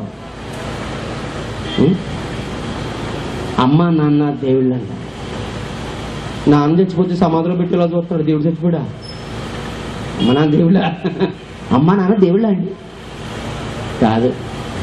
అమ్మా నాన్నగా జన్మనిచ్చారు కనుక వారికి ఒక గౌరవం, వారు బ్రతుకున్నాక వారికి ఒక సన్మానం అని చేయాలి. దేవుళ్ళు కదండి, వాళ్ళ పాదాల దగ్గర ఉందండి స్వర్గం. ఇంకెందుకు దేవుడి దగ్గర రావడం? పాదాల దగ్గర వేయడు, రోజు పూలు వేసుకుని అట్నుంచి అటు వెళ్ళిపోతావు ఒక తనుకి. నాలుగు తల్లిదండ్రుల పాదాల దగ్గర ఉండబెట్టండి బాబు స్వర్గం. ఇక అలా అనుకుంటే ఏ పాదాల దగ్గర పడి ఎడితే మరి ఈ పాదాలని సువార్త ప్రకటించేవారు పాదములంతో ఈ పాదాలు ఏమని చేస్తావు? మరి ఈ పాదాల దగ్గర ఎడితే కనుక నువ్వు ఫెయిల్ అయిపోయావు, పో అతనికి. నీ తీరి దెబ్బతింది, నీ తీరి దెబ్బతింది. ఎందుకంటే ఆ పాదాల కంటే అమ్మా అయ్యా యేసుక్రీస్తు వారి వాక్యముని ఆ సమూహం నుంచి స్త్రీ లేసి అంటుంది, అయ్యా అద్భుతం నీ ప్రసంగం, నిన్ను కన్న గర్భమును నీవు గుడిచిన స్థలములు ధన్యములై అని యేసుక్రీస్తు వారి ప్రసంగానికి ముగ్ధురైపోయినాడు. అంటే అవునమ్మా, కూల్ డౌన్ వాయిస్ పడిపోకు, మన పరిశుధాత్మ వచ్చిందనుకో మన మిగతా పడిపోతారు. నువ్వు కూల్గా ఉండు. నిజమే, నన్ను కన్న తల్లి గొప్పది, నేను గుడిచిన స్థలం గొప్పది, కానీ నా మాట విని దాని ప్రకారంగా బతికేవాడు నా తల్లి కంటే మరి ధన్యులు ప్రపంచంలో ఎవడు చెప్పనమాట. అదే ఆ తల్లి ఏమంటది, రా ఇంకెందుకు దిక్కుమల మోహన్ వస్తున్నా, తమ్ముడు వచ్చారు కదా కూడా, అయ్యా మీ తమ్ముడును మీ అమ్మగారు వచ్చి బయట నుంచి ఉన్నారు, మిమ్మల్ని రమ్మంటున్నారు అంటే ఏమన్నాడే, ఎవరు నా సహోదరులు, ఎవరు నా తల్లి, ఇంకెందుకు దిక్కుమల మొహం వేసుకుని వస్తా ఇక్కడ చూసా మీ కొడుకు ఎంత మాట అన్నాడు, పోతుందా ఇంకా ఎవరు నా తల్లి, ఎవరమ్మా నా తల్లి, నా మాట విని నా మాట ప్రకారంగా బతికేవారు నా తల్లి, నా సహోదరుడు, నా అన్న, నా చెల్లి. యేసు మాటలు ప్రపంచానికి అర్థమైంది. పాదాల దగ్గర ఉందా? మరి అక్కడే ఆడవో మా దగ్గరికి చెప్తున్నావు. తల్లి పాదాల దగ్గర తల్లిదండ్రులను గౌరవించు, సన్మానించు, ధర్మం అది. పిల్లలారా మీ తల్లిదండ్రులు లోబడి ఉండడి, ఇది ధర్మం. ధర్మం చేయండి, ధర్మం అది. కనుక ప్రియమైన దేని వల్ల ఎంత చక్కని మాట. మొదటి తిమోతి 6:16 చూద్దాం. మొదటి తిమోతి 6:16 ఎంత మంచి మాట చెప్తాడు చూడండి. ఇవన్నీ అపోస్తలుడైన పౌలు వివరిస్తున్నాడు. సమీపింపరాని తేజస్సులో ఆయన మాత్రమే వసించుచు అమరత్వం గలవాడై ఉన్నాడు. సమీపించడానికి కూడా వల్లబడదట, ఆయన దగ్గరికి సమీపించడానికి కూడా వల్లబడదట. నేను ఏ తప్పు చెప్పట్లేదండి, ఇప్పుడు దాకా చెప్పిన రెఫరెన్స్ అండి బైబిల్లో వేయండి. నా సొంత వివరణ ఏం చెప్పడం లేదు. మీరు ఎవరైతే నాకేంటి, మీరు ఏ మతస్థులైతే ఇక్కడ ఏం గొప్ప కాదు, కానీ దేవుని ఎలా తెలుసుకున్నారన్న దానిలోనే గొప్ప. మీరు చదివే చదువైనా, మీరు దేవుని గురించిన జ్ఞానమైనా, అది ఎంత ఆధ్యాత్మిక చింతనతో కూడుకుని ఉంది, అది ఎంత సన్మార్గాన్ని వేస్తుంది, అది ఎంతమందికి సరైనటువంటి త్రోవ చూపిస్తుంది దాని మీదే ఆధారపడి ఉంటుంది. అంతేగాని నువ్వు మహాపురుషుడో గొప్ప పురుషుడో వస్త్రాలు వేరేగా మార్చేసి తల్ల పెంచేసి గడ్డం పెంచేసో లేకపోతే ఏదో చేసి నా చేతిలో సిలువలు ఉన్నాయండి, మెడలో సిలువ ఉందండి, అది ఉందండి, ఇది ఉందని చెప్పినంత మాత్రం నువ్వు గొప్పడమేం కాదు. అది గుడ్డి విశ్వాసులు, గుడ్డి నమ్మకాలు కలిగిన వాడు వెంబడిస్తారంతే. మీరు గమనించండి. ఏమన్నాడు, సమీపింపరాని తేజస్సులో ఆయన మాత్రమే నివసించుచు చావు లేని వాడే ఉన్నాడు, అమరత్వం గలవాడే ఉన్నాడు. కానీ మనుషులలో ఎవడును ఆయనను చూడలేదు. గట్టిగా చెప్పాలి మీరు అందరం, ఆ వచనం చెప్పండి. మనుషులలో ఎవడును ఆయనను చూడలేదు, ఎవడును చూడనేరడు. ఇప్పుడు పెద్ద ఆయన చెప్పింది రైటా కరెక్టా? ఇప్పుడు చదవండి, ఇప్పుడు చూపించిన ఆయన ఉన్నారా? మెలుగుకున్నవారు ధన్యులు. మొదటి తిమోతి 6వ అధ్యాయము 16వ వచనం. సమీపింపరాని తేజస్సులు ఆయన మాత్రమే వసించుచు అమరత్వం గలవాడై ఉన్నాడు. మనుష్యులలో ఆడు తెలుగుడైనా, హిందీ వాడైనా, ఇంగ్లీష్ వాడైనా, తమిళ వాడైనా, పొట్టోడైనా, ఎర్రవాడైనా, నల్లవాడైనా, తెల్లవాడైనా, అమెరికా వాడైనా, ఇంగ్లాండ్ వాడైనా, ఇండియా వాడైనా, ఆడు ఏ మతస్థుడైనా ఎవడైనాను ఆయనను చూడలేదు. బైబిల్ చెప్పింది. ఎవడును చూడనేరడు. ఏడు బాబు చెప్పండి మళ్ళీ ఒకసారి. గంటల నుంచి ఉదయం 6 గంటల వరకు జానయ్య మోకాళ్లపై కూర్చొని ప్రార్థన చేశాడట, స్వస్థపరచమని చెప్పాడట. దేవుడు నాకు మోకాళ్ళ మీద తెల్లవారుజాము 3 నుంచి 6 వరకు ఉన్నప్పుడు ఆయన కనబడి నాతో మాట్లాడాడు. నాకు మరి జాన్, నువ్వు ప్రార్థన చేయి, నీ రోగులను బాగు చేస్తాను. 3 గంటలు మోకాళ్ళపై కూర్చుంటే ఎవరికైనా దేవుడు కనిపిస్తాడు. ఎంత చెప్పన్నాడంట? ఇప్పుడు దేవుడు కనపడ్డాడు, ఎవరు కనపడ్డాడు మనకు రాకపోయింది. ఇవన్నీ పెద్ద ఆయన కదండి, పెద్ద ఆయన. మీరు వయసుకు గౌరవిస్తున్నారో, నేను వాక్యాన్ని గౌరవిస్తున్నాను. జాగ్రత్తగానండి. మీరు సంస్థను గౌరవిస్తున్నారో, నేను దేవుని గౌరవిస్తున్నాను. దేవుని గౌరవించేవాడు గొప్పవాడా, వ్యక్తిని గౌరవించాడు గొప్పవాడా? సంస్థను గౌరవించేవాడు చెప్పాడా? తన సంస్థ ఏమీ లేనప్పుడు చెప్పిన దేవుని యొక్క వాక్యం గొప్పదా? వ్యక్త దేవుడా? అతని మాట దేవుని మాట రెండు పోల్చి చూస్తే ఆయన అన్నాడు, దేవుడు నాకు కనబడి నాతో మాట్లాడు, కుమారుడు జాన్ నువ్వు ప్రార్థన చేయి, నేను స్వస్థపరుస్తాను, నువ్వు బాగా నువ్వు రాయి ఈ ప్రజలకు అని చెప్పాడట. ఇప్పుడు చెప్తున్నాడు చూడండి. మనుషులలో ఎవడును ఆయనను చూడలేదు, ఎవడును చూడనేరడు. ఇది అపోస్తలుడైన పౌలు తిమోతికి పత్రిక రాస్తూ రాసిన మాట. అయితే యేసుప్రభు గారు ఏం చెప్పలేదండి, ఆయన పరలోకం నుండి వచ్చాడు కదా, లోకానికి చాలా మందికి ఆయనే ఆరాధ్యుడు కదా, ఆయనే మార్గదర్శి కదా, నేనే మార్గమును జీవమును, నేను మార్గమును సత్యమును జీవము, నా ద్వారా తప్ప ఎవడు తండ్రి యొద్దకు రాడను కదా. మరి ఆయన ఏం చెప్పాడండి? యోహాను సువార్త 1వ అధ్యాయం 18 వచ్చింది. యోహాను సువార్త 1వ అధ్యాయం 18 వచ్చింది. యోహాను సువార్త 1వ అధ్యాయం 18 వచ్చింది. యేసుక్రీస్తు వారు స్వయంగా మాట్లాడుతున్నాడు. ఎవడును ఎప్పుడైనా ఏ కాలం కానీ, మీరు ఏ యుగం అనుకుంటారా, అది మోషే యుగం కానీ, ఆదాం యుగం కానీ, అబ్రహాం యుగం కానీ, దావీదు యుగం కానీ, యేసుక్రీస్తు వారు ఇప్పుడు కానీ, ఎప్పుడైనాను ఎవడును ఎప్పుడైనాను దేవుణ్ణి చూడలేదు. తండ్రి రొమ్ముననున్న అద్వితీయ కుమారుడే ఆయనను బయలుపరిచెను తప్ప ఆయన ఎలా ఉంటాడో ఈ ప్రపంచానికి తెలియదు. ఆయన ఎలాంటి వాడో నేను చెప్పడానికి వచ్చాను. ఆయన ఎలా ఉంటాడో చెప్పడం రాలేదు, ఆయన ఎలాంటి లక్షణాలు కలిగిన వాడో చెప్పడానికి వచ్చాను. ఇది ఏసిచ్చిన అది ఒకటేనా ఏసి చెప్పింది? మరొకటి చూడండి, 5వ అధ్యాయం, అది యోహాను సువార్త 5వ అధ్యాయం 37 వచ్చింది. తొందరగా చూడాలి. మీరు కంగారు పడొద్దు. దేవుడు కనపడ్డాడని ఉంది కదండి, మోషే కనపడ్డాడని ఉంది, అగైగా ఉంది. ఇవన్నీ మనం చెప్పుకొస్తే మిగతా వాటిని నేను క్లారిఫికేషన్ ఇస్తున్నాను. ఎగ్జాంపుల్స్ అనమాట. అవి ఎగ్జాంపుల్ అని ఒకసారి చెప్పుకొస్తాను. ఎక్కడెక్కడ దేవుడు కనపడ్డాడన్న సందర్భాలు ఉన్నాయి అనేటువంటివన్నీ నేను చెప్తాను. మోషేకి కనపడ్డా, ఎవరికి కనపడ్డాడు, ఎలా కనపడ్డాడు, మరి ఎందుకు కనపడ్డాడు రచన నేను చెప్తాను. యోహాను సువార్త 5:37. మీరు ఏ కాలమందైనా మీరు ఆయన స్వరం వినలేదు. కుమారుడు జాన్ అనగానే ఆయన ఏమవ్వాలి? చచ్చిపోవాలా? ఉన్నారండి ఆయన?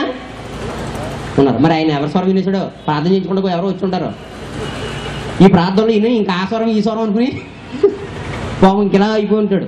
మీరు అంతే కదా. మరి ఇక్కడ ఏమంటాడు చూడండి, మీరు ఏ కాలం అందేనా ఆయన స్వరం వినలేదు, ఆయన స్వరూపం చూడలేదు.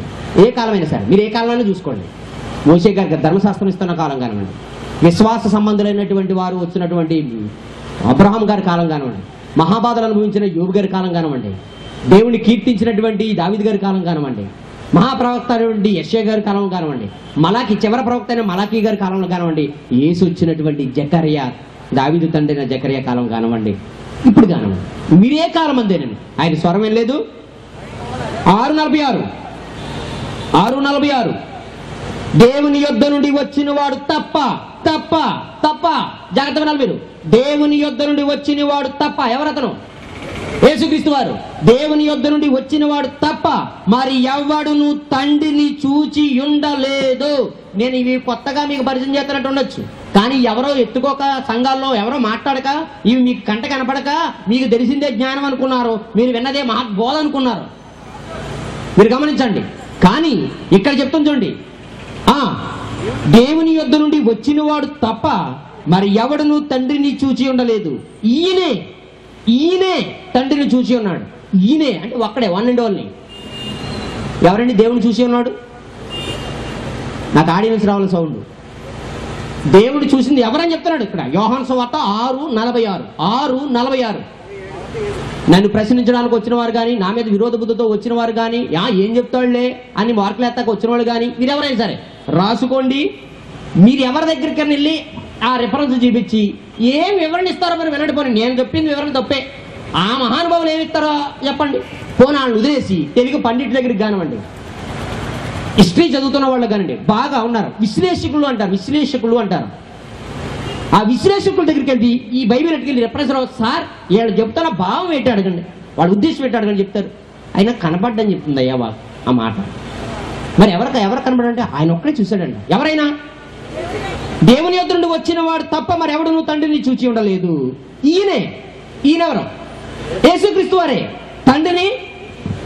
ఎంత చక్కగా రాయబడింది వాక్యం, ఎంత క్లియర్గా ఉందండి. ఎందుకండి ఇలా మాఫీ చేసేసారు వాక్యం? సువార్త కుంభకోణుకులండి వీళ్ళందరూ. సువార్త కుంభకోణం మామూలు కోణం కాదు ఇది. సువార్త కుంభకోణం, సువార్త మాఫియా. అది బాబు చూసారండి, సువార్త మాఫియా. వీళ్ళు డాన్ లాంటి వాళ్ళే కదండి. మరి చీకటి పోతలు చేసేవాడు, చీకటి సామ్రాజ్యం నడిపేవాడు డాన్ అయితే, అండర్ వాళ్ళు డాన్ అయితే, ఈ చీకటి పోతలు చేసేవాడు చీకటి సామ్రాజ్యం డాన్ ఒకడు ఉన్నాడు కదా. ఎవడాడు? అపవాది. ఆడే అబుశలం లాంటాడు. ఆలోచించండి, ఆడి ప్రతినిధులు చీకటి సామ్రాజ్యం, చీకటి బోధలు చేస్తున్నారంటే ఎవరిలో? Mafia don. మరి యొక్క సువార్త, క్రీస్తు సువార్తను చెప్పుకోరు వారు మీలో ఉన్నారు. అది మరి యొక్క సువార్త కాదు కానీ అలాగే ఉంటది. మీరు గమనించండి, అలాగే ఉంటది. కానీ అలాంటిది కాదది. వెళ్ళిపోతురు. కానీ ఈ మాటలన్నీ మీకు చెప్తున్నప్పుడు ఒక రకమైనటువంటి ఎంత ఆనందం. ఎందుకంటే ఒక నిజం సమాజానికి తెలిసిపోతుందని ఒక ఆనందం నాకు ఎంతగా ఉంటుంది. చెప్పలేదు ఇప్పటిదాకా. అయితే ఇక్కడ దాకా బాగానే ఉంది. ఈ లోకానికి ఆయన ఎలా ఉన్నాడంటే అదృశ్యుడు, అక్షయుడు, కనిపించడు కానీ శాశ్వతంగా ఉంటాడు. వ్యక్తి కాదు, శక్తి. Very good. అయితే మరి కనబడ్డాడు అనేటువంటి దానికి నిదర్శనాలు ఏంటి? దానికి చివరగా దేవుడు కనబడడు అన్నదానికి ఒక్క రెఫరెన్స్ చూసుకుని మనం మిగతా భాగంలోకి వెళ్ళి ముగించేసుకుందాం. 1 యోహాను 4:12. 1 యోహాను 4:12.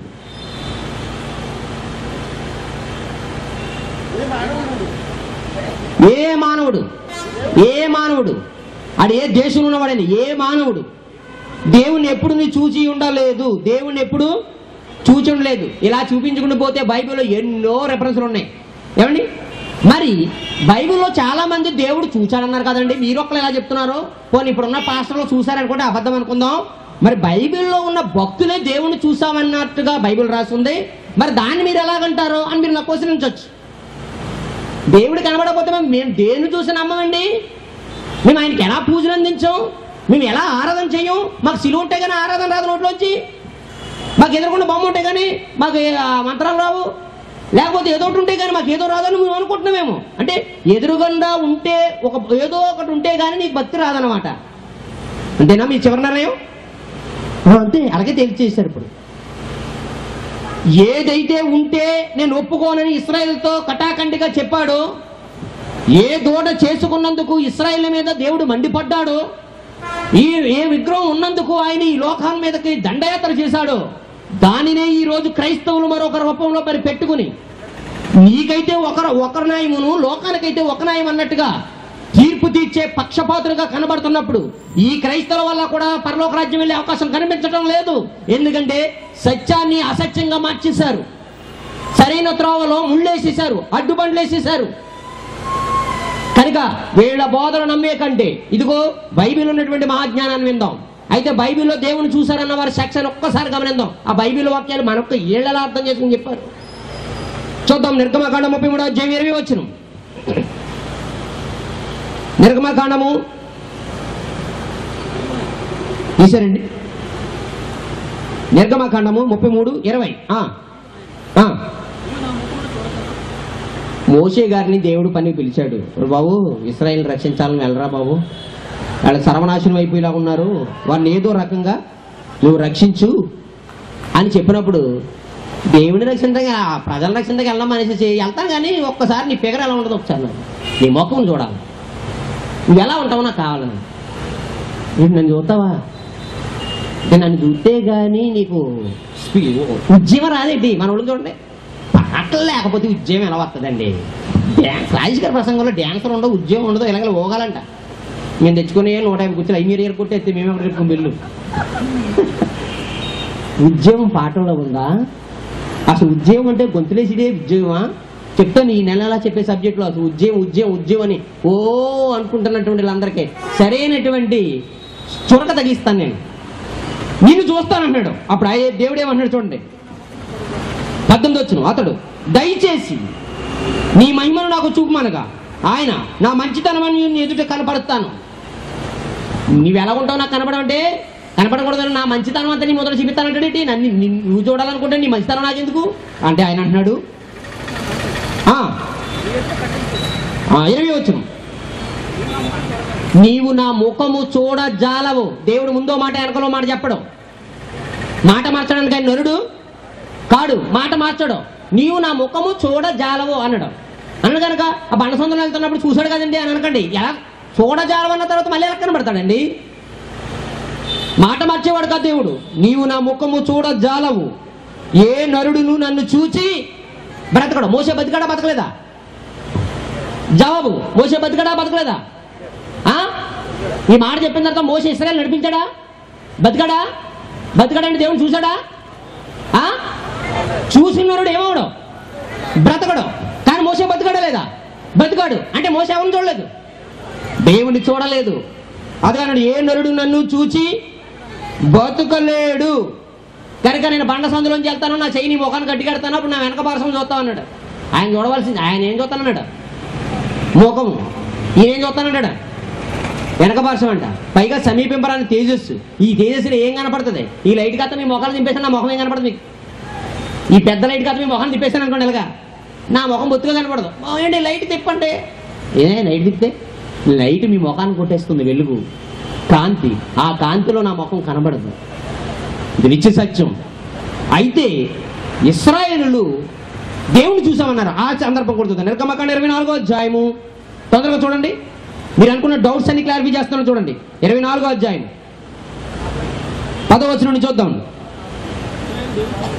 ఇశ్రాయేలు దేవుని చూచిరి, ఇశ్రాయేలీలు దేవుణ్ణి చూచిరి రాజం చూడండి. ఆయన పాదముల కింద నిగనిగనాడు నీలమయమైన వస్తువు వంటిదియు ఆకాశ మండలపు తేజము వంటిదియు ఉండెను. ఆయన ఇశ్రాయేలులోని ప్రధానులకు ఏ హాని చేయలేదు. వారు దేవుని చూచి అన్నపానములు పుచ్చుకొనిరి. అమ్మయ్య, దేవుని చూసామని ఆనందం తెలియ భోజనం చేశారు. ఎస్, దేవుని చూశారు అనేటువంటి వాక్యం మనకి కనబడుతుంది. ఎవరు చూశారట? ఇశ్రాయేలు దేవుని చూశారట. దేవుణ్ణి చూశారు. అంతకుముందు ఇశ్రాయేలు అబ్రహాం మూలపురుషుడు కదండి. ఆయన ఎలా ఉంటాడని ఇస్సాకు చెప్పాడండి? చెప్పాలా? అయినా దేవుడు ఈ రూపంలో ఉంటాడని ఇస్సాకుతో చెప్పాడా? చెప్పలేదు. ఆ ఇస్సాకు యాకోబుతో చెప్పాడా? చెప్పలేదు. అబ్రహాము ఇస్సాకుతో నువ్వు చెప్పలేదు, ఇస్సాకు యాకోబుతో నువ్వు చెప్పలేదు. మరి యాకోబుకు పుట్టిన 12 మందికి ఆయన ఇలాగే ఉంటాడని ఎలా తెలిసింది? దాని గురించి కూడా జాగ్రత్తగా ఆలోచిస్తుంటే చూద్దాం వాళ్ళు ఎలా దేవుడు చూసామనుకుంటున్నారు. యేసుకేలు గ్రంథం 1వ అధ్యాయం 26. యేసుకేలు గ్రంథం 1వ అధ్యాయము 26 వచ్చింది. తీశారండి. యేసుకేలు గ్రంథం 1వ అధ్యాయం 26. వాడి తలలపైన ఉన్న ఆ మండలము పైన నీలకాంతమైన సింహాసనము వంటిది ఒకటి కనబడెను. మరియు ఆ సింహాసనము వంటి దాని మీద నరస్వరూపియగు ఒకడు ఆసీనుడై ఉండెను. ఏ ఆకారం? ఏ స్వరూపి? నరస్వరూపి. ఇందాక యోబు గారు ఏమన్నారు? ఆయన నరుడు నా వలె నరుడు కాడు. కానీ ఇలా కనబడింది ఎవరు? నరస్వరూపి. నరస్వరూపి అంటే మనుషులు లాంటి రూపం వాళ్ళ కనబడింది అని చెప్తుంది. దీని గురించి అదేంటండి, మరి యాకోబు తెల్లవారులు దేవునితో పోరాడాడు. యాకోబు దేవునితో పోరాడు ఏం చేశాడంట?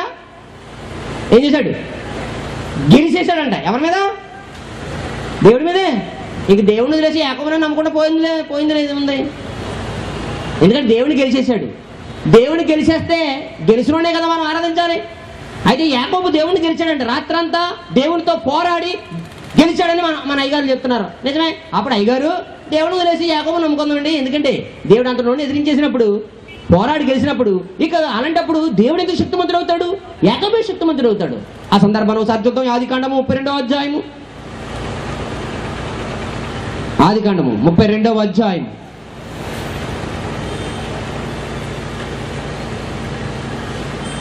28వ వచనం. 32:28. అప్పుడైనా నీవు దేవునితోనూ మనుషులతోనూ పోరాడి గెలిచితివి. ఎవరితోనట?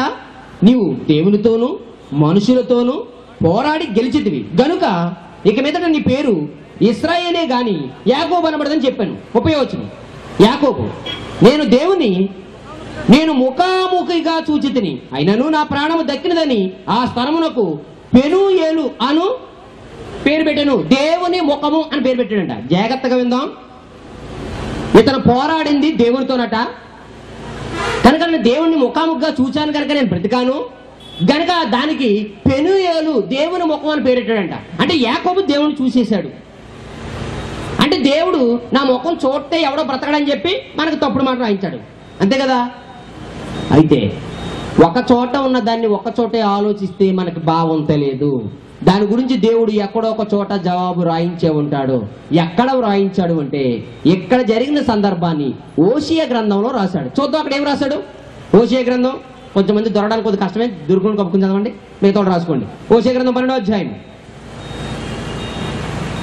ఓషియా గ్రంథము 12వ అధ్యాయం 750 పేజీ నెంబర్. పాత నమోదన గ్రంథము 750 పేజీ నెంబర్. ఓషియా గ్రంథం 12వ అధ్యాయము 3వ వచనం. తల్లి గర్భమందు యాకోబు తన సహోదరుని మడిమిని పట్టుకొనెను, మగసిరి గలవాడై అతడు దేవునితో పోరాడెను. బాగుంది. అతడు దూతతో పోరాడి జయమొందెను. యాకోబు ఎవరితో పోరాడనుందండి? ఆదికాండంలో దేవునితో పోరాడి గెలిచాడంది. ఇక్కడే ఉంది యోసేపు గ్రంథంలో అతడు దూతతో పోరాడి జయమొందెను. ఇంతకీ ఆ రాత్రి ఒక నరుడు తెల్లవారులు అతనితో పెనుగులాడాడు. ఆ నరుడు రూపంలో ఉన్న దేవదూత అండి. దేవుని పక్షంగా నరుడు రూపంలో ఉండి ఆ తెల్లవారు యాకోబుతో పోరాడుడు. ఎందుకంటే యాకోబు అన్న దగ్గర నుంచి ఆశీర్వాదాలు కొట్టేశాడు. యాకోబు అనగా మోసగాడికి దేవుని ఆశీర్వాదాలు రావు. గనక అతను దేవుని దగ్గర ఒక ఒప్పందం చేసుకోవాలా. గనక దేవునికి అతనికి ఒక పోరాటం దూతను పంపించాడు. ఆ తెల్లవారు అతనికి ఎంత భక్తి ఉందంటే, నువ్వు నన్ను ఆశీర్వదిస్తే కానీ నీ రాత్రి నేను పోనమనని దెబ్బలాట పెట్టుకున్నాడు. అంటే పెనుగులాడుతున్నాడు. బాబు పెనుగులాట అంటే దెబ్బలాట కాదు, కాళ్ళు ఎళ్ళ పట్టేసుకోండి, వెళ్ళెత్తలేదు. తెల్లవారిపోతున్నాను పోనవరా బాబు అంటే, నువ్వు నన్ను ఆశీర్వదిస్తే కానీ నిన్ను పోనవని అన్నాడు. కాళ్ళు వేళ పట్టుకుంటే కొడతలేదని తొడ గూటి మీద ఒకడు కొట్టాడు అంటాడు. తుంటినారం తెగిపోయిందంట. అప్పుడు అతను ఆశీర్వదించి, నువ్వు దేవునితోనూ నరుతోను అంటే పోరాటం అంటే కొట్లాటను కాదు, తన విజ్ఞాపాన్ని, తన ప్రార్థన, తన కోరికను సఫల చేయమని దేవునితో పోరాడాడు. నువ్వు మనుషులతోనూ దేవునితోనూ పోరాడి గెలిచావు. గనుక ఇక్కడ కానించి ఇక మోసగాడనే పేరు తీసేస్తాను నీకు. ఇక్కడ కానించి నీ పేరు ఇశ్రాయేలు. దేవుడు వింటాడు. ఇశ్రాయేలు అని పేరు పెట్టాడు. అవునా? దేవునితో పోరాడినవాడు. ఆ పోరాడినవాడు దూతతో పోరాడాడు కానీ దేవునితో పోరాడి గెలవడమే దినవృత్తాంతాల గ్రంథం. 2వ దినవృత్తాంతాలు 27. దేవునితో ఎవరైనా పోరాడగలడా? ఒక్కసారి చూడండి. 2వ దినవృత్తాంతాల గ్రంథం 20వ అధ్యాయం 7వ వచనం. 20వ అధ్యాయం 7వ వచనం. నిన్ను ఎదురించుట ఎవనికి నీ బలము చాలదనం. చూడండి 2వ దినవృత్తాంతాల గ్రంథం 20వ అధ్యాయం 7. నిన్ను ఎదురించుట ఎవరికి నీ బలం చాలు. దేవుడిని ఎవరు ఎదిరించగలమండి? దేవుడు అంత బలవంతుడు ఈ లోకంలో ఎవరున్నారు? దేవుడు ఎదిరించేశాడు, దేవుడిని గెలిచేశాడంటే మీరెలా చెప్పుకుంటున్నారండి వాక్యం? మన వివేకం ఉండద్దా? ఏది పడితే తినేయడమేనా? అయ్యగారు దేవునితో పోరాడి గెలిచాడు, దేవుని ఎదిరించాడని చెప్తున్నారు. అసలు దేవుణ్ణి మనం గెలవగలమా? ఆయన సర్వశక్తిమంతుడు, ఆయన మనం ఎలా గెలవగలం? కనుక అతను ఆ రాత్రి పెనుగులాడింది దోతతో అని రాసింది చూడండి అక్కడ, దోతతో. ఎంత చిక్కన ఎంత చిక్కన చెప్పండి. మరి అలాగైతే సీనాయి పర్వతం మీద దేవుడు కనబడ్డాడు కదండి, మరి ధర్మశాస్త్రం ఇచ్చాడు కదా, అది రాత్రి భాగంలో ఆ దేవదూతే కదా, ఆ దేవుడే కదా చెప్పాడు. అలాగే పొద కాలిపోతున్నప్పుడు పొదలో ఉండి మోసే మోసే నీ జోడు విప్పు అని దేవుడు మాట్లాడాడు కదండి. మరి వీటి సంగతి ఏంటి అని ఓ చక్కని పాట తెర మీద చూసిన తర్వాత మనం యొక్క వివరణలోకి వెళ్ళి ముగింపు ప్రార్థన చేసుకుందాం. ఏమండి జాగ్రత్త. పాత నిబంధన గ్రంథంలో చెప్పబడినవి ఎందుకు అలా రాయబడ్డాయో ఆలోచించాలి కానీ పాత నిబంధన ప్రకారం ఏమో దేవుడు కనపడ్డాడని, కొత్త నిబంధన ప్రకారంగా దేవుడు కనపడ్డని రెండు నాలుగులతో మాట్లాడకూడదండి. అప్పుడు వినేవాడు మన మాటలో యథార్థం లేదని, సత్యం లేదని చెప్పుకుంటూ ఉంటారు. కనుక దేవుడు సత్యవంతుడు అనేటువంటి మాటకు ముద్ర వేస్తున్నప్పుడు, ఆయన గొప్పవాడు అనేటువంటి మాటను మనం నిరూపించాలని ప్రయత్నిస్తున్నప్పుడు ఆయన్ని సత్యవంతుడుగానే నిరూపించారే కానీ అప్పుడు అలా మాట్లాడాడండి, అప్పుడు ఈలుగా ఉంది కనుక ఇప్పుడు ఈ లేదు కనుక ఇలా మాట్లాడతాడని అనకూడదు. ఎప్పుడైనా ఆయన మాటలు సత్యవంతే. అయితే అక్కడ ఎందుకు వాళ్ళు చూసామనుకున్నారో, ఇప్పుడు మన వాళ్ళు ఎలాగనుకున్నారు, అప్పుడు వాళ్ళు ఎలాగనుకున్నారు. అప్పుడు మాత్రం వాళ్ళు తెలివైన వాళ్ళు ఏంటి, ఇప్పుడు క్రైస్తవులు ఎలాగున్నారో అప్పుడంతే వాళ్ళ మట్టిపూరలే వీళ్ళ మట్టిపూరలే. గమనించండి. అయితే మోషే పొదలో కనబడింది ఎవరు? మోషేకి పొదలో కనబడింది ఎవరు? చూద్దాం. నిర్గమకాండము 3వ అధ్యాయము 2వ వచనం. తొందరగా చూద్దాం, వెళ్ళిపోదాం. నిర్గమకాండము 3వ అధ్యాయము 2వ వచనం చదువు. ఒక పొద నడిమిని అగ్నిజ్వాలలో యెహోవా దూత అతనికి ప్రత్యక్షమై అతను చూచుచున్నప్పుడు అగ్ని వల్ల పొద మండుచుండేది గాని ఆ పొద కాలిపోలేదు. అప్పుడు మోషే ఆ పొద ఎలా కాలిపోలేదో నేను ఆ తట్టు వెళ్ళి ఈ గొప్ప వింతను చూచుతాను అనుకున్నాను. దాన్ని చూచుటకు అతను ఆ తట్టు వచ్చుట యెహోవా చూచెను. దేవుడు ఆ పొద నడుమ నుండి మోషే మోషే అని అతన్ని పిలిచాను. అందుకు అతను చిత్తము ప్రభువా అని అన్నాడు. ఆ పొద నడుములో నుండి దేవుడు మోషే మోషే అని పిలిచాడంట. కానీ ఆ పొదలో ఎవరున్నారని 2వ వచనం చెప్తుంది. ఆ పొద నడుముని అగ్ని జ్వాలలలో యెహోవా దూత అతనికి కనబడింది. మరలా కిందకు వచ్చేటప్పటికి పొదలో నుండి దేవుడు మోషే మోషే అని పిలుస్తున్నాడు. ఇంతకీ పొదలో ఉన్నది దేవదూత దేవుడా? మోషేకి పొదలో కనబడింది దేవదూత దేవుడా? దాని యొక్క జవాబు అపోస్తుల కార్యములు 7వ అధ్యాయము 35వ వచనం. 35వ వచనం 35 7వ అధ్యాయము 35. అధికారిగాను తీర్పరిగాను నియమించిన వాడు ఎవడని వారు నిరకంచని మోషేను అతనికి పొదలో కనబడిన దేవదూత ద్వారా దేవుడు అధికారి గాని విమోచన గాను నియమించి పంపెను. పొదలో ఎవరు కనబడిందని చెప్తున్నాడు? మోషేను. అతనికి పొదలో కనబడిన దేవదూత ద్వారా దేవుడు అధికారి గాని విమోచకుడు గాను నియమించాను. అంటే మోషేకు పొదలో కనబడింది దేవుడు కానే కాదు, దేవుని పక్షంగా వచ్చిన దేవదూత అనేది నిత్య సత్యం. కానీ మనకి దేవుడే కనబడ్డాడు అన్నట్టుగా రాయబడ్డాయి.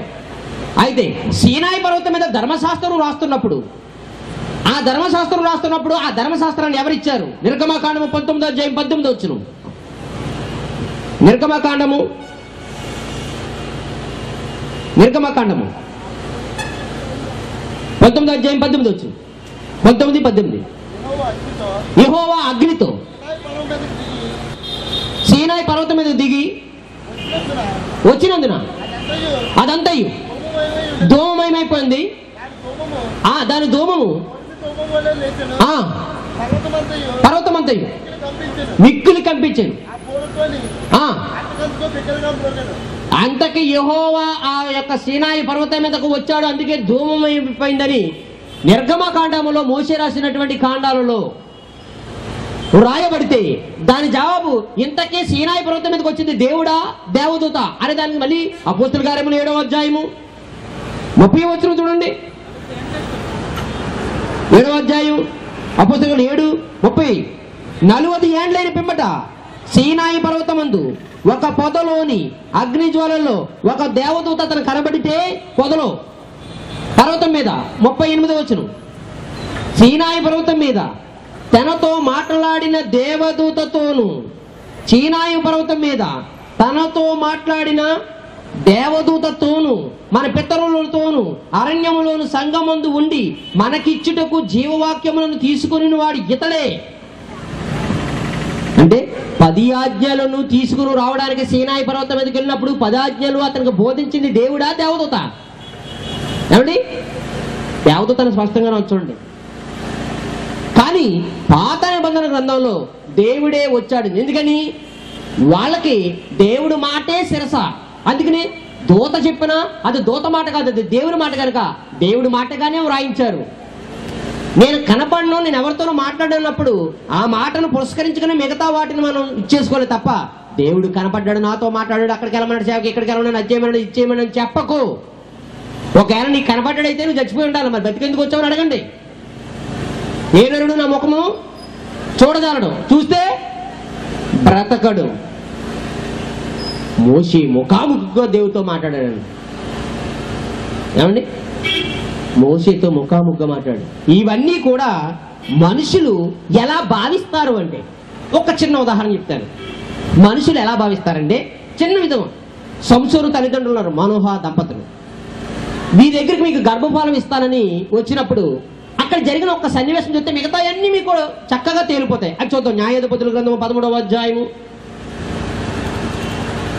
న్యాయాధిపతుల గ్రంథం 13వ అధ్యాయము 209 పేజీ నంబర్, 211 పేజీ నంబర్, పాత నిబంధన 211, న్యాయాధిపతుల గ్రంథం 13వ అధ్యాయము. ఏమండి, 16వ వచనం. నీకు యెహోవా దూత, నీవు నన్ను పిలిచినను నీ భోజనం నేను తినను, నీ దహన బలి అర్పించని ఉద్దేశించిన ఎడల యెహోవాకు దాన్ని అర్పింపవలని మానోహతో చెప్పాను. అతడు యెహోవా దూతని మానోహకు తెలియలేదు. తెలియలేక భోజనం పెట్టేస్తాను అంటున్నాడట. భోజనం పెట్టేస్తానంటే నీ భోజనం తిన్ను, నీ బలి అర్పించిన ఎడల దేవునికి అర్పించు. చివరగా ఈ మాటలు చెప్తాను వినండి, ఇది గాట వినకపోతే మళ్ళీ అర్థం కాదు అని చెప్పినప్పుడు 19వ వచనం చదవండి. అతడు మానోహ నైవేద్యంగా ఒక మేకపిల్లను తీసుకొని ఒక రాతి మీద యెహోవాకు అర్పించాను. మానోహయు అతని భార్యయు చూచుచుండగా ఆ దూత ఒక ఆశ్చర్యకార్యం చేశాను. ఎట్లనగా జ్వాలలు బలిపీఠం మీద నుండి ఆకాశమునకు లేచుచుండగా యెహోవా దూత బలిపీఠం మీదనున్న ఆ జ్వాలలలో పరమునకు ఆరోహణమైను. మనోహయు అతని భార్యయు దాన్ని చూచి నేలకు సాగిలపడింది. ఆ తర్వాత యెహోవా దూత మరల మానోహకు అతని భార్యకు ఇక ప్రత్యక్షం కాలేదు. ఆయన యెహోవా దూతని మానోహ తెలుసుకొని, మనము దేవుని చూచితిమి గనుక మనము నిత్యముగా చనిపోదామని తన భార్యతో అనగా, బైబిల్లో వాళ్ళు ఏమనుకున్నారో అనుకున్నది అనుకున్నట్టుగా వ్రాసారండి. అది మీరు అర్థం చేసుకోండి. వీళ్ళు ఎలా అనుకున్నారు, దూతం చూసి దేవుడు అనుకున్నారు అన్నదాన్ని రాశారు. మీరేమో నిజంగా అలాగే చదివేసుకున్నారు. వారు భావాలేటో భావాల్ని యాజ్టీజ్గా అలా రాశారు. దేవదూతని ముందు తెలుసుకున్నారు, అన్ని చూశారు. మళ్ళీ మేము దేవుని చూసాం గనక మనం చచ్చిపోతాం అంటున్నట్టు మళ్ళీ మనోహర్ ఇందా చెప్పింది నేను దేవదూతనని, నువ్వు బలి అర్పిస్తే దేవుడికి అర్పించు, నాకు అర్పించొద్దని చెప్పాడు. దేవదూత అక్కడ ఒక మంచి కార్యం చేసింది, ఆ జ్వాలలు వచ్చే జ్వాలలో ఆరోహణం అయిపోయి చూసింది. అన్నీ చూసి మన దేవదూతను చూసి మన దేవుని చూసాము, చచ్చిపోతాం అన్నట. ఎంతైనా భార్యలు కొంచెం స్త్రీ మత అంట, స్త్రీ మొగుడేమో మతేమో ఆడవాళ్ళట. అందుకే తెలివితేటలని ఆడవాళ్ళు చెప్తారట. నిజంగా చెప్పింది మనోహకు.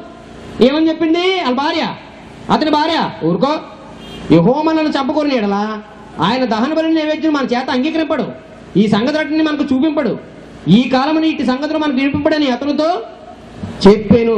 ఊరుకో, బెలంటోడవే నువ్వు, బలి చాలా ఎక్కువైపోతుంది. మరిని అసలే మనల్ని చంపేసేవాడైతే మనకు కుమారుని ఎందుకు ఇస్తాడు, మన వల్ల ఈ నైవేద్యాన్ని ఎందుకు స్వీకరిస్తాడు?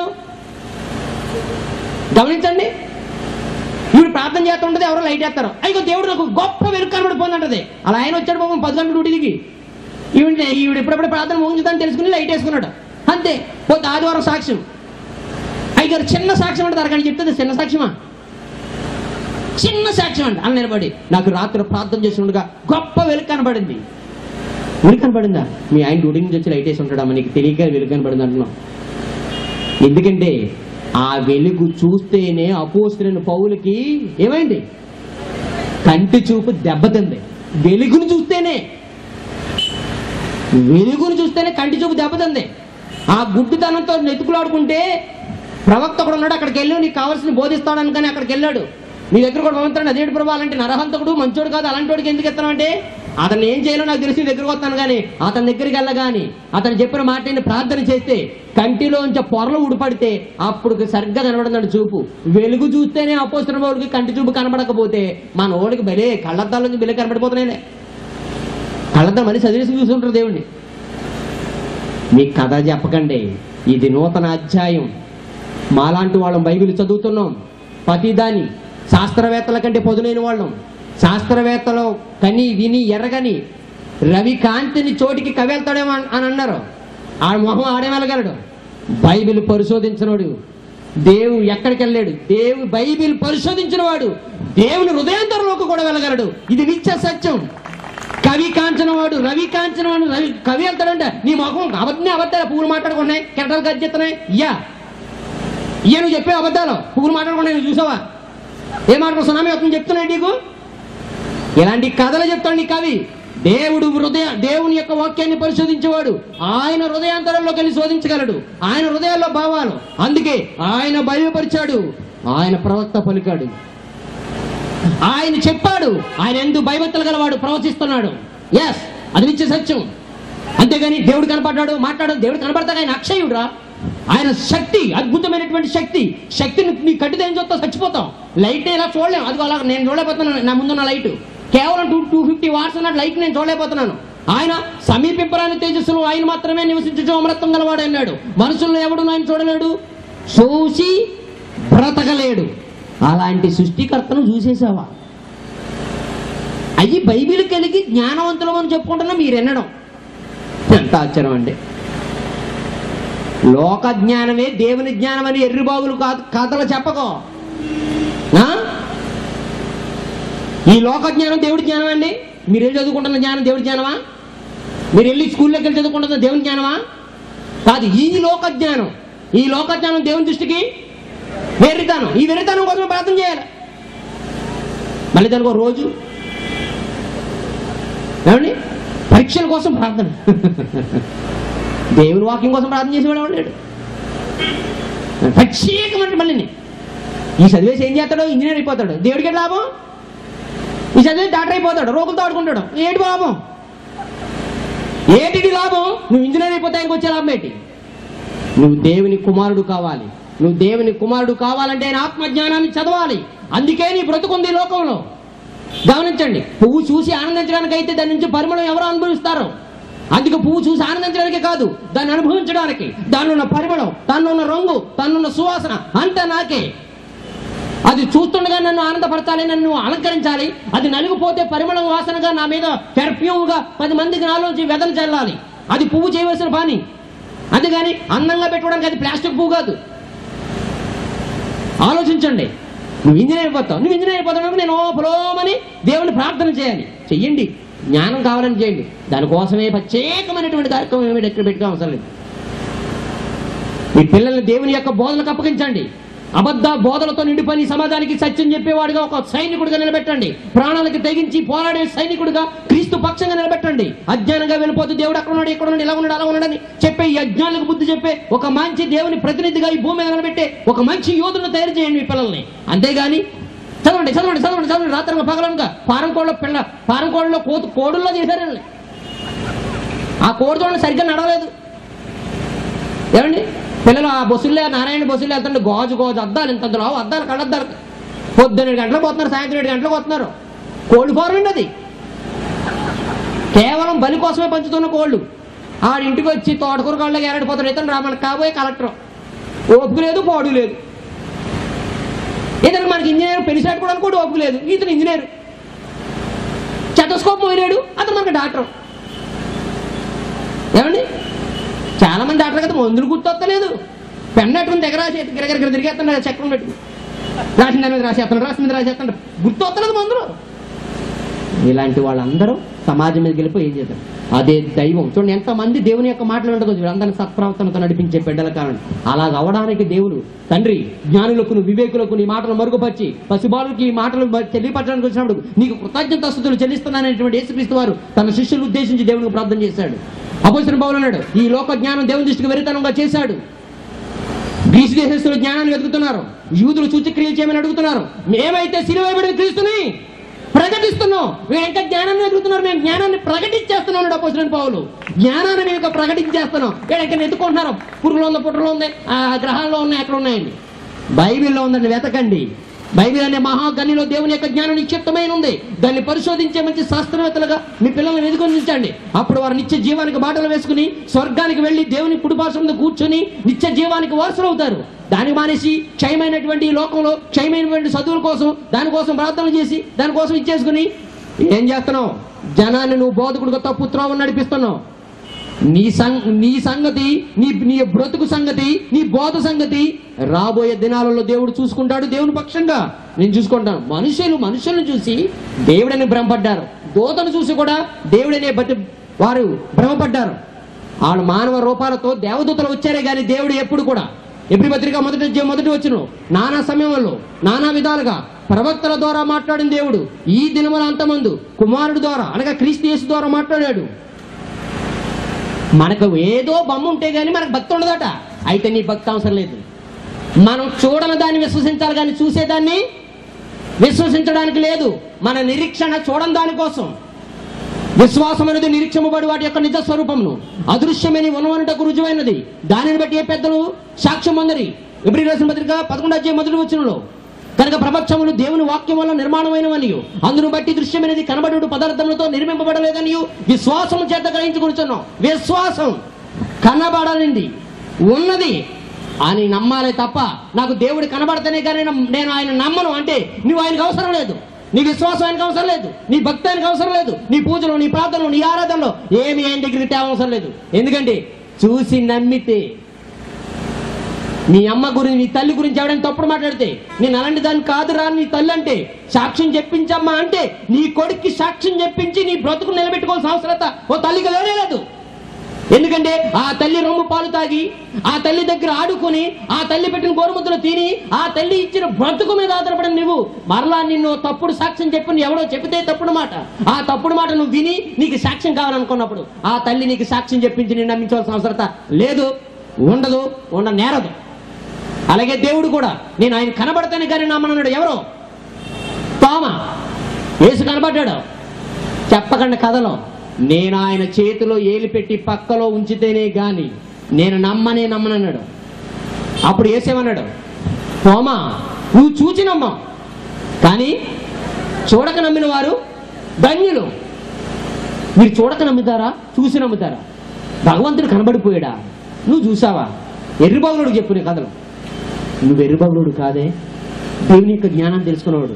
భక్తి అంటే కనబడేది కాదు, కనిపించకుండా ఉండేది. భగవంతుడు చూడాలనుకుంటే చావు తర్వాత చూడాలి. ఎందుకంటే ఈ దేహానికి అదృష్టం లేదు. ఈ దేహం, ఈ కన్ను ఆయన చూడలేదు. సమీపింపాలని తేజస్సు, అది ఆ తేజస్సుని ఈ కన్ను చూడలేదు. సైన్స్ చెప్తుంది చూడగలిగిన దానికంటే ఎక్కువ చూడదు. గ్రహణం జరుగుతున్నప్పుడే సూర్యుని ఏం చేయొద్దంటారు, చూడద్దు, చూస్తే ఏమవుతుంది? కంటి చూపు దెబ్బతింటదట. గ్రహణం ఒక సూర్యుడి దగ్గర, ఒక సూర్యుడినే నిలువుగా నిటారు చూపు చూస్తే నీ కంటి చూపు దెబ్బతిన్నప్పుడు అలాంటి సూర్యుడిని కలగజేసిన దేవుడు ఎంత శక్తిమంతుడు, ఎంత కాంతివంతుడు. ఆయన చూసేస్తావా నువ్వు? అంత లోకుగా కనపడుతున్నాడు దేవుడు నీకు. చివరికి ఒక మాట చూపిస్తాను బైబిల్లో. మొదటి యోహాను, బైబిల్కి చివర మొదటి యోహాను పత్రిక 4వ అధ్యాయం 20వ వచనం. ఎవడైనా నేను దేవుని ప్రేమించుతున్నానని చెప్పి తన సహోదరుని ద్వేషించిన యెడల అతడు అబద్ధికుడగును. తాను చూచిన తన సహోదరుని ప్రేమింపనివాడు తాను చూడని దేవుణ్ణి ప్రేమింపలేడు. చూడని దేవుడు కనబడండి. దేవుడు కనబడడు. కనబడకుండా ఉన్నాడంటే ఈ సృష్టి ఉందంటే ఆయన ఉన్నాడు. ఈ భూమి తిరుగుతుందంటే తిప్పేవాడు ఉన్నాడు. ఈ సూర్యుడు వస్తున్నాడంటే రప్పించేవాడు ఉన్నాడు. నది ప్రవహిస్తుంటే ప్రవహింపజేసేవాడు ఉన్నాడు. ఈ అన్నిటిని నియంత్రించేవాడు, ఇంత ట్రాఫిక్ ని, ఇంత వేగవంతంగా వెళుతున్న వాహనాన్ని నియంత్రించే ఒక ట్రాఫిక్ పోలీసు ఉన్నప్పుడు, ఒక ట్రాఫిక్ వ్యవస్థ ఉన్నప్పుడు, ఈ వేగంగా 1,11,600 కిలోమీటర్ల వేగంతో భూమి సూర్యుని చుట్టూ తిరుగుతున్నప్పుడు, ఇంత వేగంలో దేన్ని ఢీకొనకుండా, ఎక్కడ యాక్సిడెంట్ జరగకుండా ప్రకృతిలో సృష్టిలో వాటిని నడిపిస్తానంటే ఎవడో లేకుండా తిరిగేస్తున్నాయా? ట్రాఫిక్ పోలీసు ఉంటే గుద్దుకుని వెళ్ళిపోతున్నారు. ట్రాఫిక్ పోలీసు స్టాప్ అన్నవాడిని స్టాప్ లేకుండా ఆయన్నే ఇక్కడ స్టాండింగ్ లేకుండా తీసుకెళ్ళిపోతుంది. ఇక్కడ గుద్దేసి ఎక్కడ నిలబెట్టేస్తా తీసుకెళ్ళి. వాస్తవానికి ఈ లోకంలో ట్రాఫిక్ వాళ్ళు ఉంటేనే ట్రాఫిక్ నియంత్రణ లేనప్పుడు ఈ ప్రకృతికి ఎవరు లేరా? ఇశ్రాయేలును కాపాడువాడు, ఆయన వల్ల నడిపింపబడుతున్న ఇవన్నీ చూస్తే తెలియడం లేదా వీటన్నిటిని బట్టి ఆయన ఉన్నాడని? ఆయన అదృశ్య లక్షణములు అనగా నిత్యశక్తియు, దేవత్వమును, జగదుత్పత్తి మొదలుకొని సృష్టింపబడిన వస్తువులని ఆలోచించడం వల్ల, నమ్మడం వల్ల కాదు, సృష్టింపబడిన వస్తువుని ఆలోచించడం వల్ల ఆయన ఉన్నాడని తేటతెల్లమవుతుంది. ఇంకా దేవుడు ఎక్కడ ఉన్నాడని అడుగుతున్నావేటి? దేనిలో ఉన్నాడని అడుగుతావేటి? ఎందులోనూ ఉండడు. ఆయన అందరిలోని వ్యాపించి అందరిలో ఉన్నాడు. అందరిలో ఉన్నది నీ ఆత్మే. ఆత్మ దేవునిది కనుక ఆత్మను ఎవడో చూడలేడు. అందుకే ఎంత చక్కని మాట, తాను చూచే తన సహోదరుని ప్రేమించిన వాడు తను చూడని దేవుడు ప్రేమిస్తున్నాడు. పేతురు రాసిన మొదటి పత్రిక 1వ అధ్యాయం 8వ వచనం. మనం ఎలాంటి విశ్వాసం కలిగి ఉన్నామో చెప్తున్నాడు చూడండి. మీరు ఆయనను చూడకపోయినను ఆయనను ప్రేమించుతున్నారు. Very good. మీరు ఆయనను చూడకపోయినను మీరు ఆయనను ప్రేమించుతున్నారు. ఇప్పుడు ఆయనను కన్నులారా చూడకయే. మీరు కన్నులారా చూడకయే. చూసానంటాడేటండి బాబు ఆయన. నాకు కనబడు, నీకు కనపడ్డా, ఎవరికే కనపడ్డా. నాతో మాట్లాడు, అందరికే. నీతోనూ మాట్లాడు, ఎవరితోనూ మాట్లాడు. ఇలాంటి తప్పుడు బాధ ఎందుకు చేస్తాను? దయచేసి ఇక్కడ ఎవరైనా దైవజనులు అలాంటి మాటలుంటే ప్లీజ్ మీకు రిక్వెస్ట్ చేస్తున్నాను, అలాంటి బోధ ప్రజలకు చెప్పకండి. ఆ విశ్వాసం పరలోకానికి నడిపించదు. మనం చూడాలని దాన్ని విశ్వసిస్తున్నాం. చూసే దాన్ని విశ్వసిస్తే అది విశ్వాసం కానే కాదు. చూసిన దానికోసం ఎవడో నిరీక్షణ కలిగి ఉండడు. గనుక చూడని దానికోసం అదృశ్యుడు అని రాయబడింది బైబిల్లో. అదృశ్యుడిని చూశాను అంటున్నాడంటే దయ్యం, అపవాది మీకు తప్పుడు బోధ నిరూపిస్తుంది. చూసి నమ్మేవాడు పరలోకం రాడని దానికి తెలుసు. ఆ విశ్వాసం దేవుడు పనిచేయదని 1వ శతాబ్దంలో యేసుక్రీస్తు వారి నోట తోమాకు చెప్పిన మాట దానికి తెలుసు. ఆ మాటను పురస్కరించుకుని ఎవరిని పరలోకం వెళ్లకుండా ఉండాలని దేవుడు కనపడ్డాడని చెప్పు, దేవుడు మాట్లాడాడని చెప్పు అంటే కనపడ్డాడంట. చాలా మంది అయితే ఉపాసంతో అందరూ కనపడుతున్నాడు, నాకెందుకు కనపడలేదని చాలా మంది ప్రార్థన కూడా చేసి ఉన్నారు పాపం. ఇటీవల చూసారండి, ఒక ఆయన సిలివేయించుకున్నాడు, ఉందరాయన మన దగ్గర. తమిళనాడులో అమ్మ, ఎవరమ్మా? ఆడమ్మ కూడా కాదు, తమిళనాడమ్మ. ఎవరావిడే? జయలలిత. పాపం బాగా కుంభకోణం చేసింది. పెళ్లి లేదు, పడక లేదు, ఆవిడ పిల్లలు లేరు. ఆవిడకి ఎందుకంటే కోట్ల రూపాయలు మొత్తం కాజేసేసిందంట. అమ్మని తీసుకెళ్లి జైల్లో పెట్టారు. అమ్మ జైల్లో ఉండగనక ఆ కుంభకోణం అమ్మకి ఒక కుంభకోణం పిల్లడు ఒకడు ఉన్నాడు. ఆడే పార్టీ కార్యకర్త. ఆడేం చేశాడు? ఆడు క్రైస్తవ భక్తుడు కాలం, మరి ఏ చర్చికి వెళ్తున్నాడో మహానుభావుడు కానీ కరాటే మాస్టర్ అంట. వీడు మాత్రం పాతాళంలో మాత్రం దేవతలు మహా karate ఆడేసుకుంటాయండి. ఏమండాలు?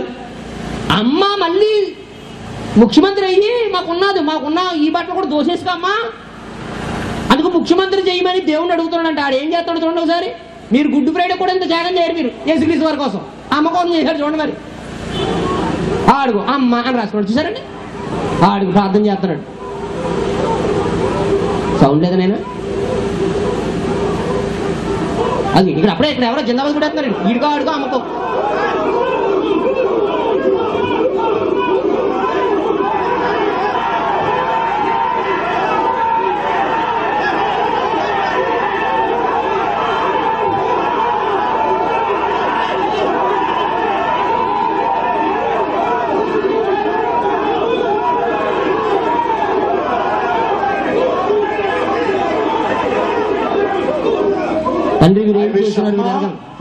Very happy 67th birthday, and I request Tamil Nadu to bring her back as the chief minister. God, if you are there, if you are listening, you better get my Amma back. తండ్రి మీరు ఏం చేస్తున్నారు? మీరు ఎరగరంగా క్షమించు మాట కదండి అది. అమ్మని ఏం చేయాలి? నువ్వు దేవుడు అయితే, నువ్వు ఉన్నావంటే నిజమైతే మా అమ్మనే ముఖ్యమంత్రిని చేయి. ఈ చర్చికి వెళ్తాండి దరిద్రుడు. ఆ పాష సిగ్గు తెచ్చుకోవాలి ఇలాంటి వాడిని చూసి ఇలాంటి వాడి క్రైస్తవులు ఉన్నందుకు మనం సిగ్గుతో తలదించుకోవాలి. ఇంతకు ముందేమో ఆ అమ్మని ముఖ్యమంత్రి చేయమని నాలికను కోసి ఉండీలో వేసాడంట. ఆడో పరమభక్తుడు, ఇతనో పరమభక్తుడు. క్రీస్తు కోసం, దేవుని కోసం ప్రతి దినమో తన సిలువను ఎత్తుకుని వెంబడించాలంటే ఈ అమ్మ కోసం సిలువ ఎత్తుకుని తిరుగుతున్నాడు. ఎలాంటి విశ్వాసులు ఉన్నారో భూమి మీద చూడండి. మీరాయనను చూడకయే